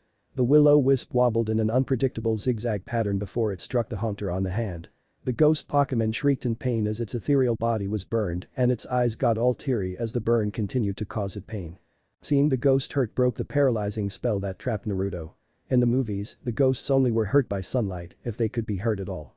Ghosts weren't afraid of anything and they loved being terrifying and cruel. They didn't cry when they were burned. Hey, Naruto squeaked. The haunter paused in its whimpers and sniffles to glance at him and demon warily. YUSH shouldn't scare people like that, Naruto gulped. It's not nice. It was stupid to be afraid of ghost Pokemon. They were just like any other monster that could be captured and tamed. He was a Pokemon trainer now and too big to still be such a baby. And besides, Minato-sama had had a hand in this hunter's capture. That made it special and he shouldn't be afraid of it. I think I'll call you spooky because you know you're a spooky ghost, Naruto babbled, rubbing his sweaty palms on his pant legs. The ghost narrowed its eyes at him and cradled its injured hand close to its body. I don't have my bag or I'd give you something for your burn. He glanced down at Demon. Hey, could you find a raspberry? Demon snorted at him. Well, it was a thought. It would be a nice thing to do, alright. Because we're all friends here, he said with a weak grin. Right. The haunter Spooky just kept staring at him like it couldn't believe what he was saying. Yeah, we'll be good friends. Naruto decided, doing his best to inject as much enthusiasm as he could into his voice. Someday. Spooky frowned and slowly drifted closer again. Ashi appeared then, placing itself between Naruto and the ghost. Bare seconds later, Typhoon lunged through the foliage, curling his serpentine body around Naruto in a defensive posture, his intimidate making Spooky pull back with a nervous whine. Shadow arrived next, bursting from the shadows with Sandy riding on his back. There was just no way that the Trapinch could run over a good stretch of distance with such stubby legs. Bolt and Gamakichi rounded out his team as they skidded onto the scene. All his Pokemon circled in around the hunter, making the burned ghost hiss out of nervousness. Naruto. His mother called as she ran up to him with Yuzu-chan at her heels. Naruto. Are you okay? The boy blinked, surprised. Yeah, I'm okay. She ran up to him and started frantically checking him over. Are you sure? It didn't get too close to you, did it? I'm okay, Naruto repeated. Sure, he was kind of sweaty and shaky, but he wasn't hurt. Mom, I'm fine. He turned to his Pokemon. You guys don't have to do that. I'm okay. Really? Sasuke asked as he and his Charmeleon caught up. You seemed pretty scared earlier. Shut up, Naruto muttered with a pout. You guys run too fast. Sakura panted as she stumbled into view, still holding her cherrim, which had faded back into its unbloomed state with the sunny day over. Are you sure you're okay, Naru-chan? His mother asked worriedly. Yeah, Mom, don't call me that. Naruto shrugged off her hands and tugged the musty-smelling white hoodie on tighter. I'm not a baby anymore. Are you sure? Sasuke jabbed. Team. Naruto growled. The haunter suddenly materialized behind the Uchiha and poked the boy with its unburned hand. Sasuke let out an undignified squawk and ducked away from the ghost, nearly stepping on his Charmeleon's tail in the process. Naruto broke out in a fit of slightly hysterical giggles. Who's the baby now? The ghost seemed pleased with Sasuke's reaction but winced in pain from its burn. Naruto managed to get his giggles under control and took his new, lame, bag from his mother's shoulder. As he was trying to get to where he stored his berries to find a raspberry, Spooky got curious and drew closer, making Naruto's hands tremble and all his other Pokemon grow defensive. I'm okay, he squeaked. The air it feels cold I need. The hand offered him a raspberry and he took it, giving up on trying to grip the zipper. Swallowing hard, he held the blue strawberry-like bit of fruit towards the ghost. Spooky extended a hand, snatched the berry, and devoured it in one gulp. The purple creature marveled as the pain of its burn eased and the wound itself faded. There. Naruto let out a shaky sigh. All better. Not bad, a man's voice said. Not everyone is so willing to face what frightens them, Naruto. The blonde boy turned around to see who was speaking and nearly had a heart attack. Minato-sama had come to find him, too. Even though he was wearing a blue hooded sweatshirt instead of his iconic white buttoned shirt with red flames, there was no mistaking him. He looked super awesome with his magnificent Rapidash standing by his side. When did he get behind me? What is he, a ninja? And then something hit him. He knows my name. Heart Vi. Minato really was impressed. Naruto had clearly been terrified by the haunter initially, but on his second encounter, he was willing to try and work past his fear. He knew grown men who were less able to face what frightened them. And it was a smart thing to do. It would be unfortunate if Naruto faced a trainer who had a ghost Pokemon and fell apart upon seeing it. But why is he staring at me like that? Minato wondered as Naruto looked at him with a pale face and very wide eyes. It's like I'm suddenly the ghost Pokemon instead of the Haunter. The Haunter, seeing the boy distracted, floated closer and put its hands on Naruto's shoulders. Naruto yelped and bolted forward straight into Minato. If Kirin's body hadn't helped brace him, Minato would have gotten knocked over. Cold hands. Naruto whimpered into Minato's sweatshirt as he trembled. Minato was rather stunned at first, but tentatively put his hands on the boy's shoulders. Ghost Pokemon do have cold hands, well, those that have hands. Naruto tensed at the sound of his voice and stumbled away, going back to being awed almost to the point of fear. Minato had seen it before. Some fans got excited upon meeting him in person. They would get talkative and loud and overwhelming. But some just shut down, unable to believe that they were meeting him. Some would even run away from him. From what he could see, Naruto fell into the latter class of admirers. Great. I'm sorry, Minato grinned nervously, did I startle you? The boy choked out a feeble squeak. Well, Minato swallowed, this is awkward. Kushina intervened then. She caught Naruto by the arm and towed him to the side, pinching his ear to snap him out of his daze. After a few quick whispers, she straightened up and gave the boy an amused yet exasperated look. Yes, Naruto, she said slowly. He knows your name. He found you out in the wilds and carried you into town, and then he found out my phone number and called me, which is how I found out where you were and that you were in the hospital. Okay. Oh, Naruto rubbed at the back of his head. Uzumaki-san. The pink-haired girl piped up hesitantly. You know Namikaze-sama. I mean you called him Sunshine and… Sure, I know him, the redhead snorted. Who doesn't? He's on TV all the time. But you never watch him when he's on TV, Naruto said. That stung a lot. Minato hoped that whenever one of his battles was broadcast or rebroadcast on television that she would see him and be inspired to contact him. Or at least remember him fondly if she'd moved on from him. But she never watched. You don't like watching my fights anymore? He asked with a pout. Kushina flinched. I used to, when Naruto was a baby, but I'd get lonely and depressed so I stopped. You could have just called me, Minato muttered, scuffing the ground with the toe of his shoe. Yes, I know, she grumbled. But we both know that I am stubborn and stupid. You're not stupid, Mom. Naruto immediately protested and hugged her waist. I am not perfect, Naru-chan, Kushina sighed and patted his back.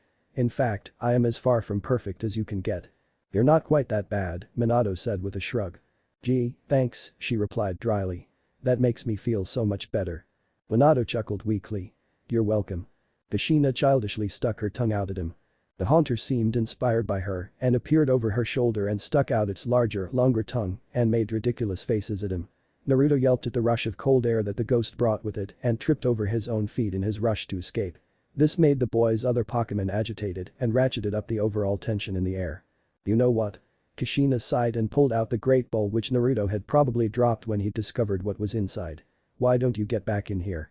She caught the ghost with the sphere's red recalling laser before the monster could give her any sort of answer and the Haunter was sucked back inside. There, that's better. Naruto sagged with a deep exhale from his awkward seat on the ground like he could suddenly breathe properly again now that the ghost was gone. Kushina tossed a blue and white bowl into his lap and then she put her Starmie away. She eyed her son's clutch of concerned Pokemon before glancing back down at the boy. I think we've all had enough excitement today. Why don't you put your friends away so that we can head back into town? Okay, Naruto mumbled and returned all but his Pikachu back to their spheres. The boy started to stand up but his legs didn't seem to want to support him. His injuries, all the walking he'd done, and his stress with the Haunter seemed to have done him in, leaving his legs as sturdy as jelly. Alright, stop, Kushina sighed. She released another of her monsters, her faithful Feraligatr. Crusher, Naruto needs a lift. The giant blue crocodilian lumbered over to the boy and picked him up in his scaly arms with surprising gentleness. Naruto looked both relieved that he didn't have to try and walk anymore and embarrassed that he needed to be carried like a baby. His young Pikachu seemed fascinated with the great view he could get from on top of the Feraligatr's head. Now let's go, Kushina grinned and she and Yuzu-chan led the way back to Maiboku town. Crusher and his two passengers immediately followed her. And the boy and his Charmeleon and the girl and her Cherim followed after the Feraligatr. Minato hesitated, fiddling with Kirin's reins. He wanted to go with them, but his presence only made things awkward. Whenever he opened his mouth, all the kids would stare at him and Naruto looked like he was an inch away from freaking out. Maybe I should just… Hey. Kushina called over her shoulder. Are you going to just stay out in the woods and sulk? I wasn't sulking. He yelled back. I was thinking, he added more quietly and joined the short caravan back to town with Kirin in tow. There's a difference. If you say so, she shrugged. I think a nice soak in the hot springs is in order. Well, in that case, Minato thought, I'll have to leave Kage on patrol to make sure that Jiraiya Oji-san doesn't do any peeping. Naruto groaned as he slipped into the steamy water of the onsen. He could see why Maiboku town was known for its hot springs. Soaking in the hot water felt great, especially on his battered and sore body. And this particular onsen even allowed Pokemon to enjoy the hot water. That was a good thing for Naruto because without Crusher's support, he probably would have drowned. The Feraligatr basked under the surface of the water, letting Naruto rest on his back. As Bolt was leery of deep water after his near-drowning experience as a Pichu, Naruto switched him out for Gamakichi, and the poison toad was enjoying himself immensely. Sasuke was nearby, also relaxing in the hot water. As Sasuke's Charmeleon was a fire Pokemon and therefore allergic to bodies of water, he had replaced it with his Elekid. On the other side of the wooden fence and the girl's side of the springs, Naruto's mother and Yuzu-chan were luxuriating with Sakura and one of her Pokemon. Minato-sama, the Great League champion, had vanished shortly after they returned to town. Naruto was relieved. He'd made enough of a fool of himself for the day. And the green and yellow bruises on his left side looked really gross. Naruto, Sasuke grunted. How come you never mentioned that your mom knew Minato Namikaze? She never told me that she did, Naruto muttered back. She never tells me that she knows anyone. Weird, Sasuke remarked as he rubbed between the plug-like horns on his Elekid's head. Yeah, Naruto pouted as he watched Gamakichi frolic. I wonder how she met him. Kabuto tried to steal my sandwich. Naruto yelped and slipped off Crusher's back into deeper water. The boy struggled to surface, but his legs didn't seem to generate enough power. A well-muscled Poliwrath helped him get back onto Crusher's scaly back so he could get some air. Wow, Minato-sama sighed in dismay. Am I really that scary? The greatest trainer in Fire Country stood at the edge of the pool. He had exchanged his khaki pants and blue hooded sweatshirt for a pair of black swimming trunks with yellow lightning bolts down the sides and a towel over his shoulder. The Poliwrath swam over to him and waited for the human to jump in and join it in the water. Naruto gaped at the man for a good minute before the block that had kept him silent finally gave. You keep appearing out of nowhere. What are you, some kind of super ninja? Minato-sama looked a bit taken aback by Naruto's outburst, but then he laughed. I don't think that anyone's accused me of that before, he chuckled as he slipped into the water. Naruto flushed in embarrassment. Sorry. It's alright, the man smiled. I'll take that as a compliment. Kabuto tried to steal your sandwich. Sasuke repeated slowly. Yes, the blonde man nodded. Naruto fidgeted a bit before gathering his nerve to speak up again. When did you meet my mom?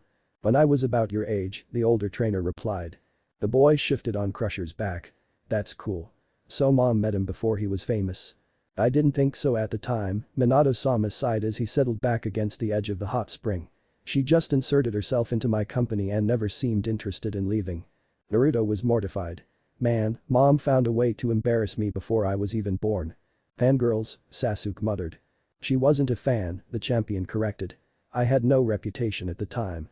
I don't come from a famous bloodline. And her presence wasn't all bad. She kept me company, kept things interesting, helped me out, and she even saved my life once. Naruto gaped. Ah. How come she never told me any of this? The man looked sad. You would have to ask her that. I will, Naruto decided. There wasn't any further conversation after that for a while. Naruto sat on Crusher's submerged body and watched Gamakichi try to arm wrestle with the Poliwrath, only to lose every time to the more experienced fighting toad's strength. The warm water was soothing, and the blonde boy started to nod off. I think you're done, Minato-sama said quietly as he caught Naruto before the boy let his face droop into the water. He reached under the water and tapped Crusher on the head, bringing the Feraligatr to the surface. It's time to get out of the pool. Crusher climbed out of the spring, still carrying Naruto on his shoulders. Seeing his trainer leaving, Gamakichi hurried to follow with the Poliwrath following. The older blonde led the giant crocodilian into the locker rooms where he helped Naruto dry off and exit the onsen. I'm okay, Naruto insisted as he leaned against Crusher's scaly blue flank outside of the boy's side of the hot springs. I'm not tired, he claimed around a yawn. Right, the man chuckled as he put his Poliwrath back in its ball. The surprising amount of time had passed and it was getting into the evening hours. It was nearly dinner time. But it felt a lot later to Naruto, and despite his claims he could have curled up in a bed and gone to sleep in minutes. Naruto, Minato-sama said hesitantly. I'm sorry about the haunter. It's alright, Naruto blinked. You didn't know that I don't like ghosts. Well, it bothers me that I've saddled you with a monster that you probably will never use. The man stared off towards the sinking sun. So I figured that I could trade you something for it that would be more useful to you. Naruto was rendered speechless. Even though the haunter was a ghost, it was special because the great Minato-sama had helped him get it. But the opportunity to trade it for something that wasn't a ghost, a monster that Minato-sama had captured and trained, it was mind-blowing. Really? The boy finally managed to squeak. Really? The champion confirmed with a nod. If that's what you want. Naruto slid down Crusher's side to sit on the ground, his mind spinning. He probably wouldn't be offered any of the Pokémon that he'd seen the man use in his televised matches, but he surely had more Pokémon at his disposal than he used. And who knew what creatures there were to choose from. But should he really just get rid of Spooky the Haunter? Not too many trainers used ghost types, and ghosts had certain advantages. And having a ghost would help him overcome his issues with the type, so that if he faced down another trainer with a ghost Pokémon, he would freak out or freeze up. I don't know, he mumbled. That's alright. The man gently helped him to his feet again. When you make up your mind, let me know. Okay.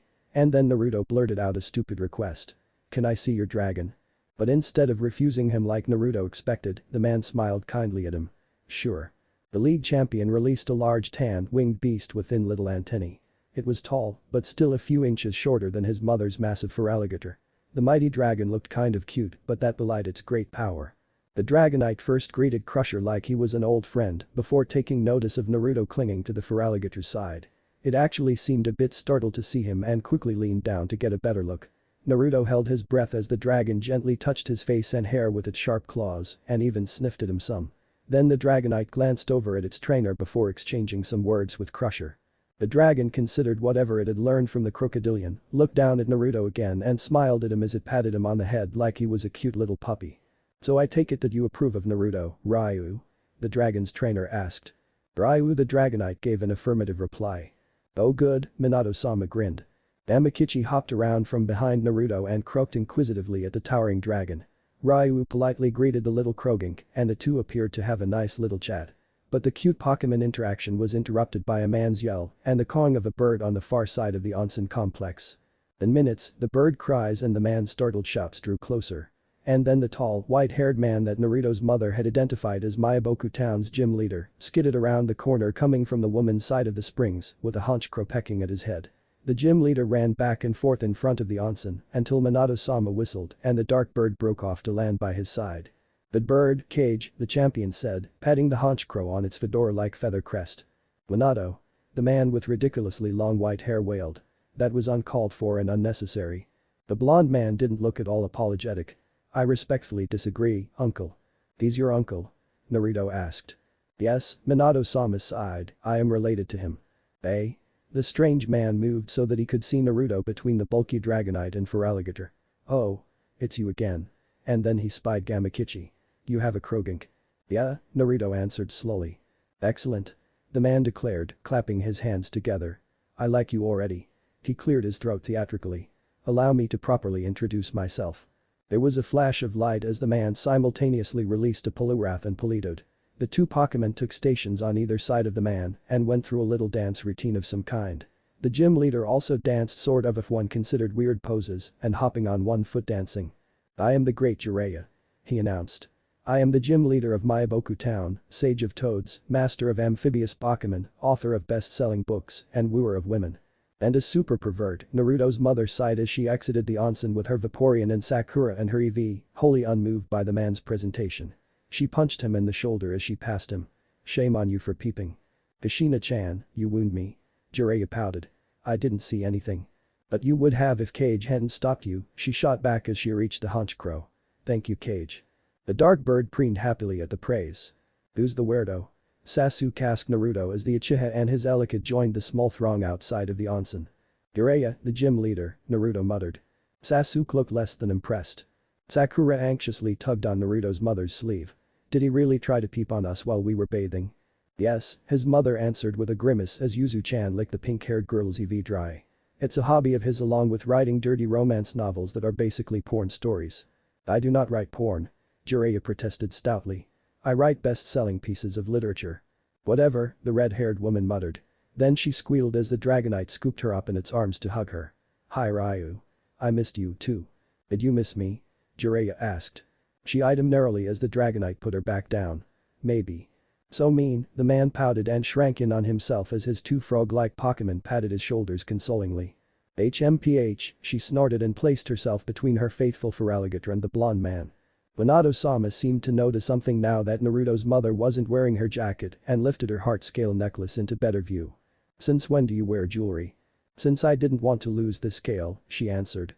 He studied the shimmering heart-shaped scale for a moment and then smiled warmly at her. She grinned back at him and it looked like she was blushing a bit. Naruto's eyes darted back and forth between them in mounting confusion. What the heck are they doing? When the champion lifted his hand to her cheek, Naruto moved in to tug on her arm. "Mom, can we go get dinner now?" "Okay," she sighed, smiling wryly. "What would you like?" "Ramen," he immediately answered. "Of course," she snorted. "Let's go. I know just the place." Minato sat out on the back porch of his uncle's house and stared up at the starry night sky. Without the bright constant lights of a big city and with the clear mountain air, there were thousands upon thousands of tiny stars to see. It was a beautiful sight that he missed when he stayed in capital city. Kushina appeared from inside the house and sat beside him, passing him a steaming mug of a brown liquid that he determined was hot cocoa. Like the breakfast she'd made for him a few days ago, it wasn't toxic. In fact, it was pretty good. "Is he asleep?" he asked. "Yeah," she said with a nod. "I didn't even get the chance to let him know that he's sleeping in your old room." "You'll find out in the morning," Minato shrugged and sipped at his drink. "And he'll be so excited," she giggled. "I dunno," he muttered. "He didn't seem too keen on me getting close to you. And he kept giving me suspicious looks all through dinner." "He's never seen me with a man before," she replied. "He's never had to share me with anyone." "Really?" He raised an inquiring eyebrow. "You never tried to date anyone else?" "Nah," she snorted. "You set the boyfriend bar too high. I haven't found anyone that can compare." Minato grinned so broadly that it started to hurt his cheek. "Oh really? What about you?" Kushina asked. "I'm sure that you had plenty of pretty girls desperate to date you." "I was talked into a few blind dates," he admitted. "And I was roped into going on a few dates with girls as contest prizes," he added with a grimace. "But I never found a single girl that I found half as interesting or attractive as you." "Ah. Stop making me blush." She huffed and lightly punched his shoulder. "You wicked charmer." "Only for you," he laughed and looped an arm around her shoulders. The red-haired woman sighed and rested her head on his shoulder. "Oh, Minato, sometimes a lot of times I wonder why you were ever interested in me. I could give you 100 reasons, but I'll just keep it simple," he replied. "Because you were you," and he paused to swallow nervously. "And I loved you." She was silent for a while, and it was only until he felt a damp spot spreading on his shoulder did he realize that she was crying. "I'm sorry," she whispered hoarsely. "I'm so sorry. I shouldn't have run. I should have called a long time ago. But if I ever got in the way, held you back from your dreams, he put aside his mug of hot cocoa and then took hers from her hands so that he could pull her into his lap. "You would never have gotten in the way of my goals. At worst, I just would have been delayed from achieving what I wanted and I could have waited. But that's all in the past and there isn't much sense on going over it anymore." "I'm sorry," she sniffled. Minato had to chuckle. "I think you've apologized more times so far this week than I've ever seen you apologize in all the years that I've known you." "Ha ha," she muttered sourly. "You're lucky that I love you, otherwise I'd give you a good hard elbow." "Eh?" Minato blinked, pulling back to look her in the face. "You what?" "Baka," she sniffed and rubbed the tears from her cheeks. "I followed you around for years, slept with you on multiple occasions, and had your baby, of course I love you." Minato gaped at her. "You mean that?" "I wouldn't say it if I didn't mean it," she retorted, rolling her eyes. "Now either kiss me or let me go so I can go to bed." He blinked dumbly, laughed a little, and then kissed her. Part by. Naruto almost thought that he was back in his room in Konoha town when he woke up. He clearly wasn't in the hospital room anymore, nor was he staying in the plane rooms packed with bunk beds that Pokemon centers kept for traveling trainers. But as he cleared the sleep from his eyes, he started picking out all the differences between his room and this room. The bed sheets were all wrong. He had Magikarp and Staryu pattern sheets, and this bed had Pokeball pattern sheets. The posters taped to the walls were wrong. All of these posters were old and faded by years of sunlight exposure, and most were of trainers that he'd never heard of, like Huasakumo Haddock the White Fang. The walls were the wrong color. His room was yellow-orange, not pale blue. And the books that lined the bookshelves, he didn't have that many books, he mainly collected stacks of manga magazines. "How'd I get in some other kid's room?" Naruto wondered fuzzily as he swung his legs over the side of the bed. "And what a lame room. It's full of ancient posters and boring books and dust." He stretched slowly with a lot of wincing and some yawning. With his painkillers worn off, his ribs really ached.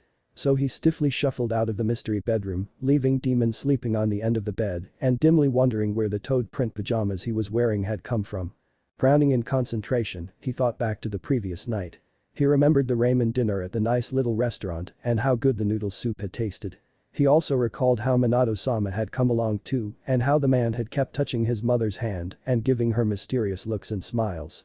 Now Naruto was just plain frowning. Minato-sama is cool, but he should know better than to touch someone's mom that way.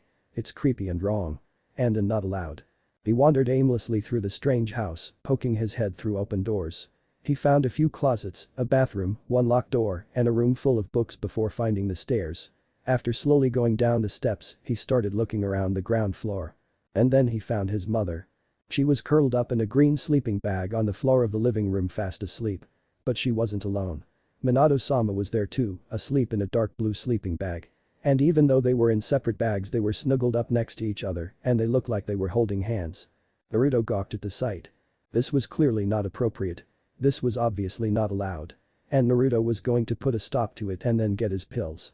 He opened his mouth to yell. The large hand closed over his mouth, an arm wrapped around his torso, and then he was lifted off the ground and carried Naruto away to another part of the house. The boy tried to struggle, but it hurt too much.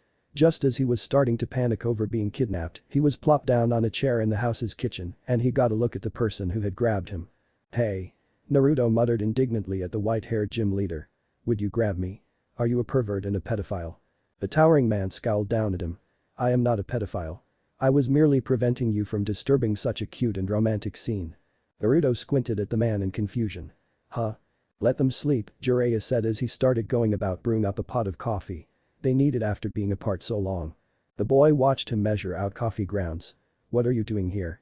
"This is my house," Jiraiya snorted. "Why shouldn't I be here?" "Oh." Naruto rubbed at his scarred cheek. "So whose room was I sleeping in?" "Minato's old room," the man answered as the coffee maker started to bubble. "And those were his old PJs, if you were curious." The blonde boy boggled at that. The self-proclaimed toad sage studied him curiously from across the kitchen. Why so surprised? While Naruto wasn't one of those crazy fans who'd pay money to get their idols use tissues, he was blown away by the fact that he'd slept in Minato-sama's room and had some of his clothes. It was beyond his wildest dreams. Not only had he met the man in person and spoken with him, the man had gotten him a haunter and offered him the chance to trade, he'd gotten to meet the man's Dragonite, and now all of this. Naruto wanted to explain all of that, but he was still dumbfounded. Jiraiya settled himself across the table from the boy. "Kid, what do you know about your father?" Naruto dropped his eyes to the table. "Nothing." "Nothing?" Jiraiya choked. Naruto idly traced a swirl in the grain of the wood of the table with his finger. "But that stupid girl." The man growled. "Eh?" Naruto glanced up curiously. "Who?" "Your mother," Jiraiya grumbled. "Don't you call my mom stupid." Naruto snapped, instantly incensed. "Take it back right now." The gym leader was unaffected by Naruto's righteous anger. "No.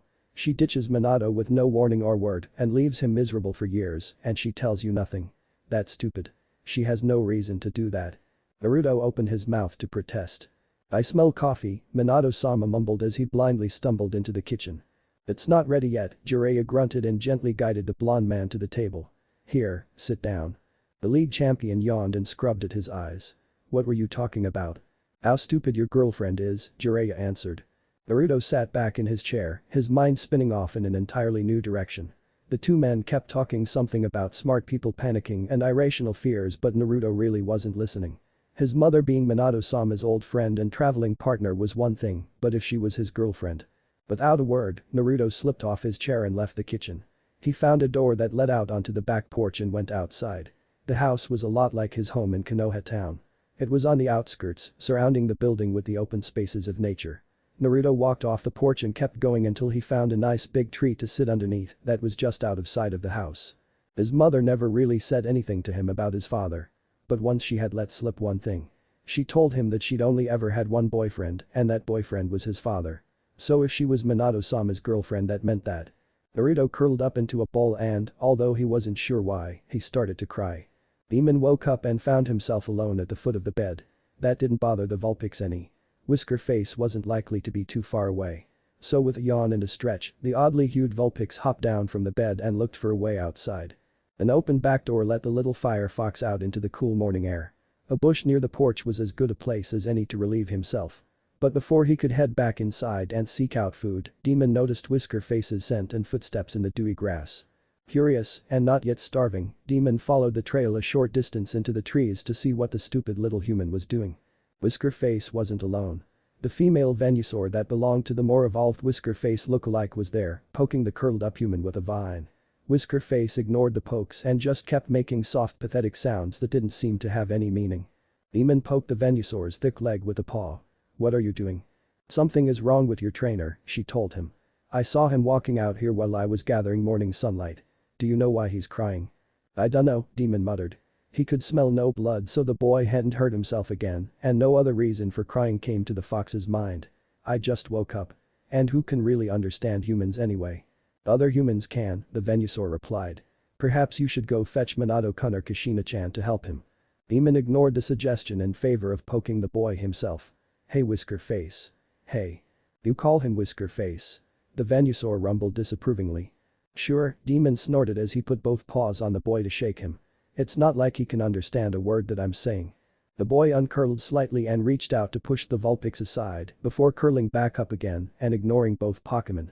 Whisker Face. The boy never pushed him away and ignored him. The human was always eager to try and bond the Vulpix tighter to himself and pounced on every instance when the fox Pokémon approached him voluntarily. This behavior was all wrong. Demon darted back to the house and found two humans sitting at the table in one of the rooms, a human with long white hair and a Whisker Face look-alike. Using one of the chairs, the Vulpix bounded up onto the table and parked himself directly in front of look-alike. The human paused and sipping at his mug it looked at Demon curiously. "Hello again," look-alike greeted and reached out a hand to pat Demon's head. "No," Demon barked, snapping at the fingers. "You will not pet me. You will follow me." "Interesting critter," Whitehair remarked. "Would you look at that coloration, it belongs to the kid." Demon bristled at the color comment but focused on his task and pounded his paws on the tabletop. "Follow me, stupid." "Yes, it's Naruto's," look-alike answered, putting his cup down. "I have to remember to ask him how he got a hold of it." "Stop sitting there and follow me." Demon snapped. "You followed me last time, what's so hard about it now?" "What's got it so riled up, I wonder," Whitehair muttered. "And where did the kid go?" This gave look-alike paused and he finally stood up and focused on Demon. "You know where he went?" "Yes." Demon dove off the table and waited by the open door. "This way." The human followed and Demon led him the short way to Whisker Face. The boy hadn't moved and was still making miserable sounds. Look-alike moved in to determine this strange human problem and fix it. Demon hopped up onto the Venusaur's head and settled in to wait. Minato had no idea what he was going to find when he followed the Vulpix out behind the house. Maiboku Town was a fairly safe place, but there were plenty of ways for Naruto to have found himself in trouble again. Maybe he'd gotten a little loopy on his painkillers and wandered off. Or perhaps he'd become sick and couldn't return to the house. It was a relief to find that Hana was with him. He liked to let his Venusaur outside overnight so that she could catch the earliest rays of the morning sunlight. Hana hovered over the boy anxiously, poking at him but getting no response. Naruto was huddled up in a ball and whimpering. He didn't appear to have any new injuries, which relieved Minato some. He knelt down by the pajama-clad boy and put a hand on his back. "Naruto?" The boy flinched away from his hand. "Go away." "Why?" Minato asked. "What's wrong?" "Leave me alone," Naruto whimpered. "Not until you tell me what's going on," Minato insisted. "Why don't we go back inside? It's kind of damp and cold out here and I'm sure you could use some breakfast." Naruto didn't respond to that but instead started speaking about something else. "Your uncle said that my mom was your girlfriend." "Yes," he nodded slowly. "She was." The boy slowly, stiffly sat up and rubbed at his damp blotchy cheeks. "She said that she only had one boyfriend and." Minato shifted to sit beside the boy his son and stare out deeper into the woods. "And this bothers you? Your mother seems to think that you would be happy." "I don't know," Naruto mumbled hoarsely, digging his hands into his hair. "I guess it's really cool, but you weren't there. It was just mom and me." "I would have been there if I'd known," Minato sighed and leaned back against the tree trunk. "She disappeared on me and never let me know where she was. And I never knew about you until I found you myself." Naruto stared down at his hands for a while and Minato just sat with him, unsure of what to say or if there was anything else that he could say. Then the boy abruptly got up and trudged back to the house. Minato followed him a few steps behind all the way to the living room where Kushina still lay sleeping. He watched from the doorway as the boy sank down on the carpeted floor beside her and shook her shoulder. "Mommy?" She slowly started to stir. Minato started as his uncle touched his shoulder. "What?" he whispered. "Phone call for you," Jiraiya murmured back. "In the study. It seems important." With a grimace and a sigh, he went to the small study in the corner of the house and took the video phone off hold. He wanted to grimace again when he saw a grim-faced police officer on the screen. But instead of frowning, he managed a polite smile. "Good morning, officer. What can I do for you?" "Good morning, Minato Namikaze-sama," the office greeted formally with a slight bow. "I am Officer Teka Uchiha." It wasn't much of a surprise to find an Uchiha police officer. Only so many of the Uchiha could go into the family business of running Uchiha Corporation, and the Uchiha clan was a sprawling mess of interconnected families.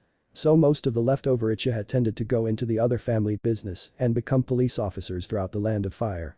"I am aware that you are on vacation at the moment," the Uchiha continued.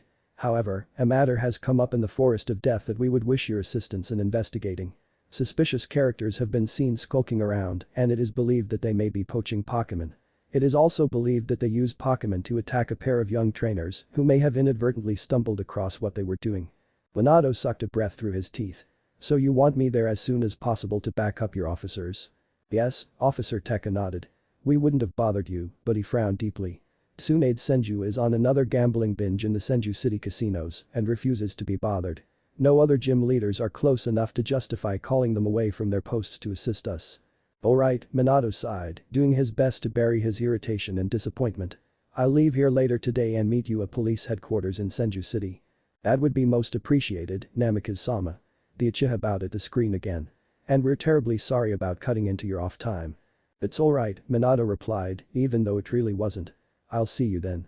The police officer nodded and the phone screen went dark. Minato groaned and turned the phone off. "Fantastic," he thought sarcastically. "Just great. Tsunade Oba-san, why do you have to be so selfish?" Tsunade Senju really wasn't his aunt, even though he always referred to her that way.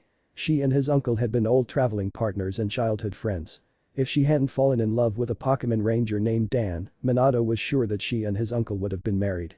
But after Dan's tragic death while working out in the wilds, Tsunade became bitter towards the world and spent more and more time drinking and gambling in her home city's casinos.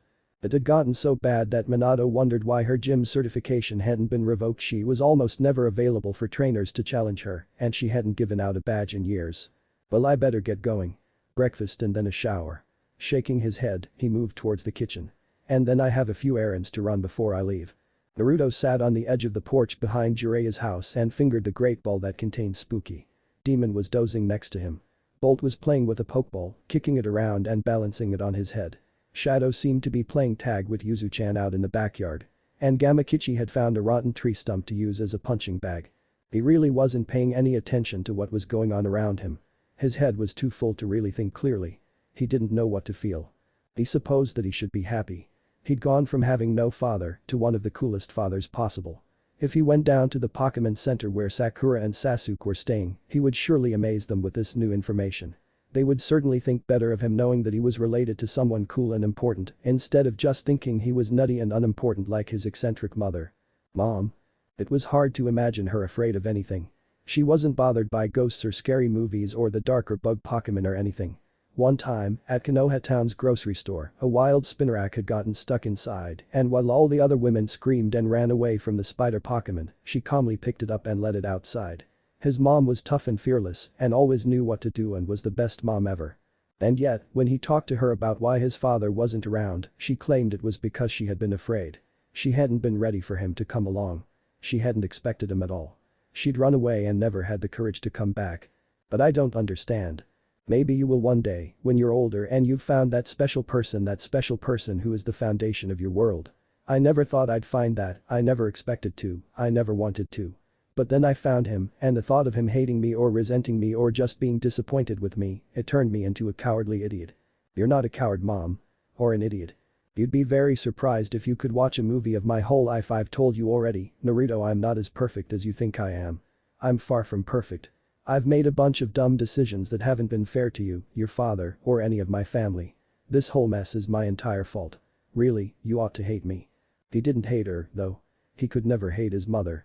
Sure, he got mad at her when she didn't let him have that extra cookie or grounded him or made him do his homework, but he could never, ever hate her.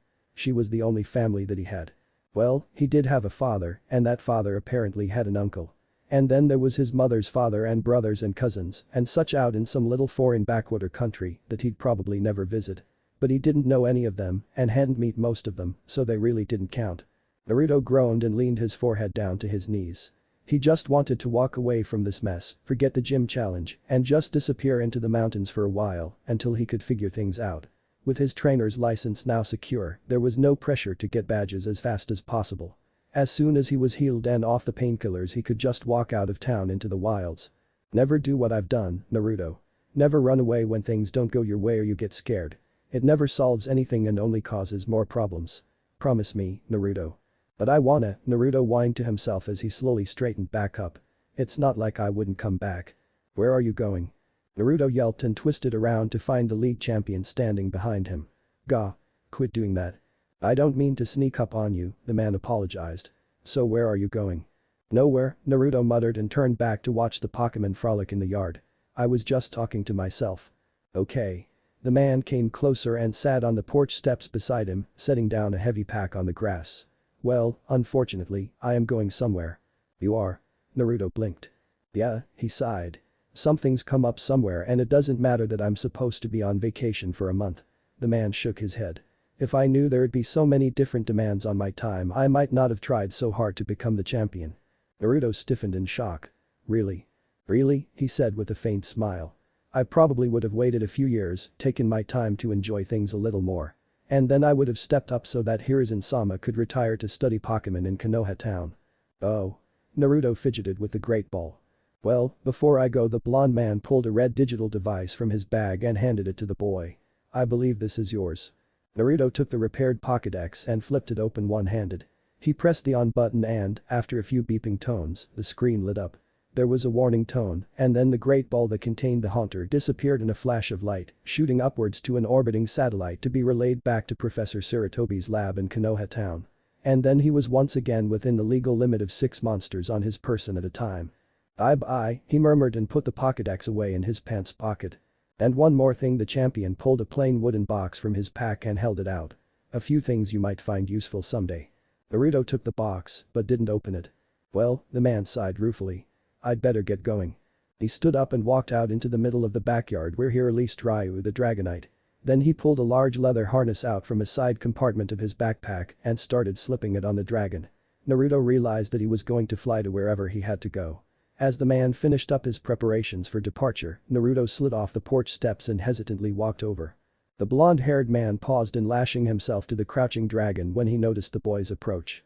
You need something? I was wondering. Naruto traced the corners of the wooden box with his fingertips. Will I ever see you again? Of course. He chuckled. Unless you don't want to see me. Nah, it's fine if you want to, I don't care, Naruto shrugged, running a nervous hand through his hair. The man smiled faintly at him. Alright. Stand back now. Naruto took a few big steps back and all the loose Pokemon gathered around him to watch the Dragonite lift off. It didn't seem possible that such small wings could lift such a large dragon and a human into the air, but Ryu lifted off the ground as light as a feather. The dragon quickly climbed high into the sky, circled the house once, and then darted off in a direction. In moments, the man and the dragon were gone completely from sight. Wow, the boy breathed. And then his eyes fell to the box in his hands. It wasn't very heavy, but it wasn't light like it was empty either. Curious, he lifted the lid to peer at the box's mysterious contents. Inside, he found 2 stones. One was yellowish in color, and it looked like it had a flame trapped inside it. The other was a glassy green with a yellow lightning bolt shape at its heart. Both stones seemed to have a strange energy about them. They were evolution stones, a thunder stone and a fire stone. The unique radiation put off by the rocks was a catalyst. The thunder stone would cause Bolt to evolve from a Pikachu into a Raichu. And the fire stone would make Demon evolve from a Vulpix into a Ninetales. Taped to the inside lid of the box, Naruto found a folded note. What if Naruto suffers a Pokemon accident? End here, and thanks for watching my video till the end.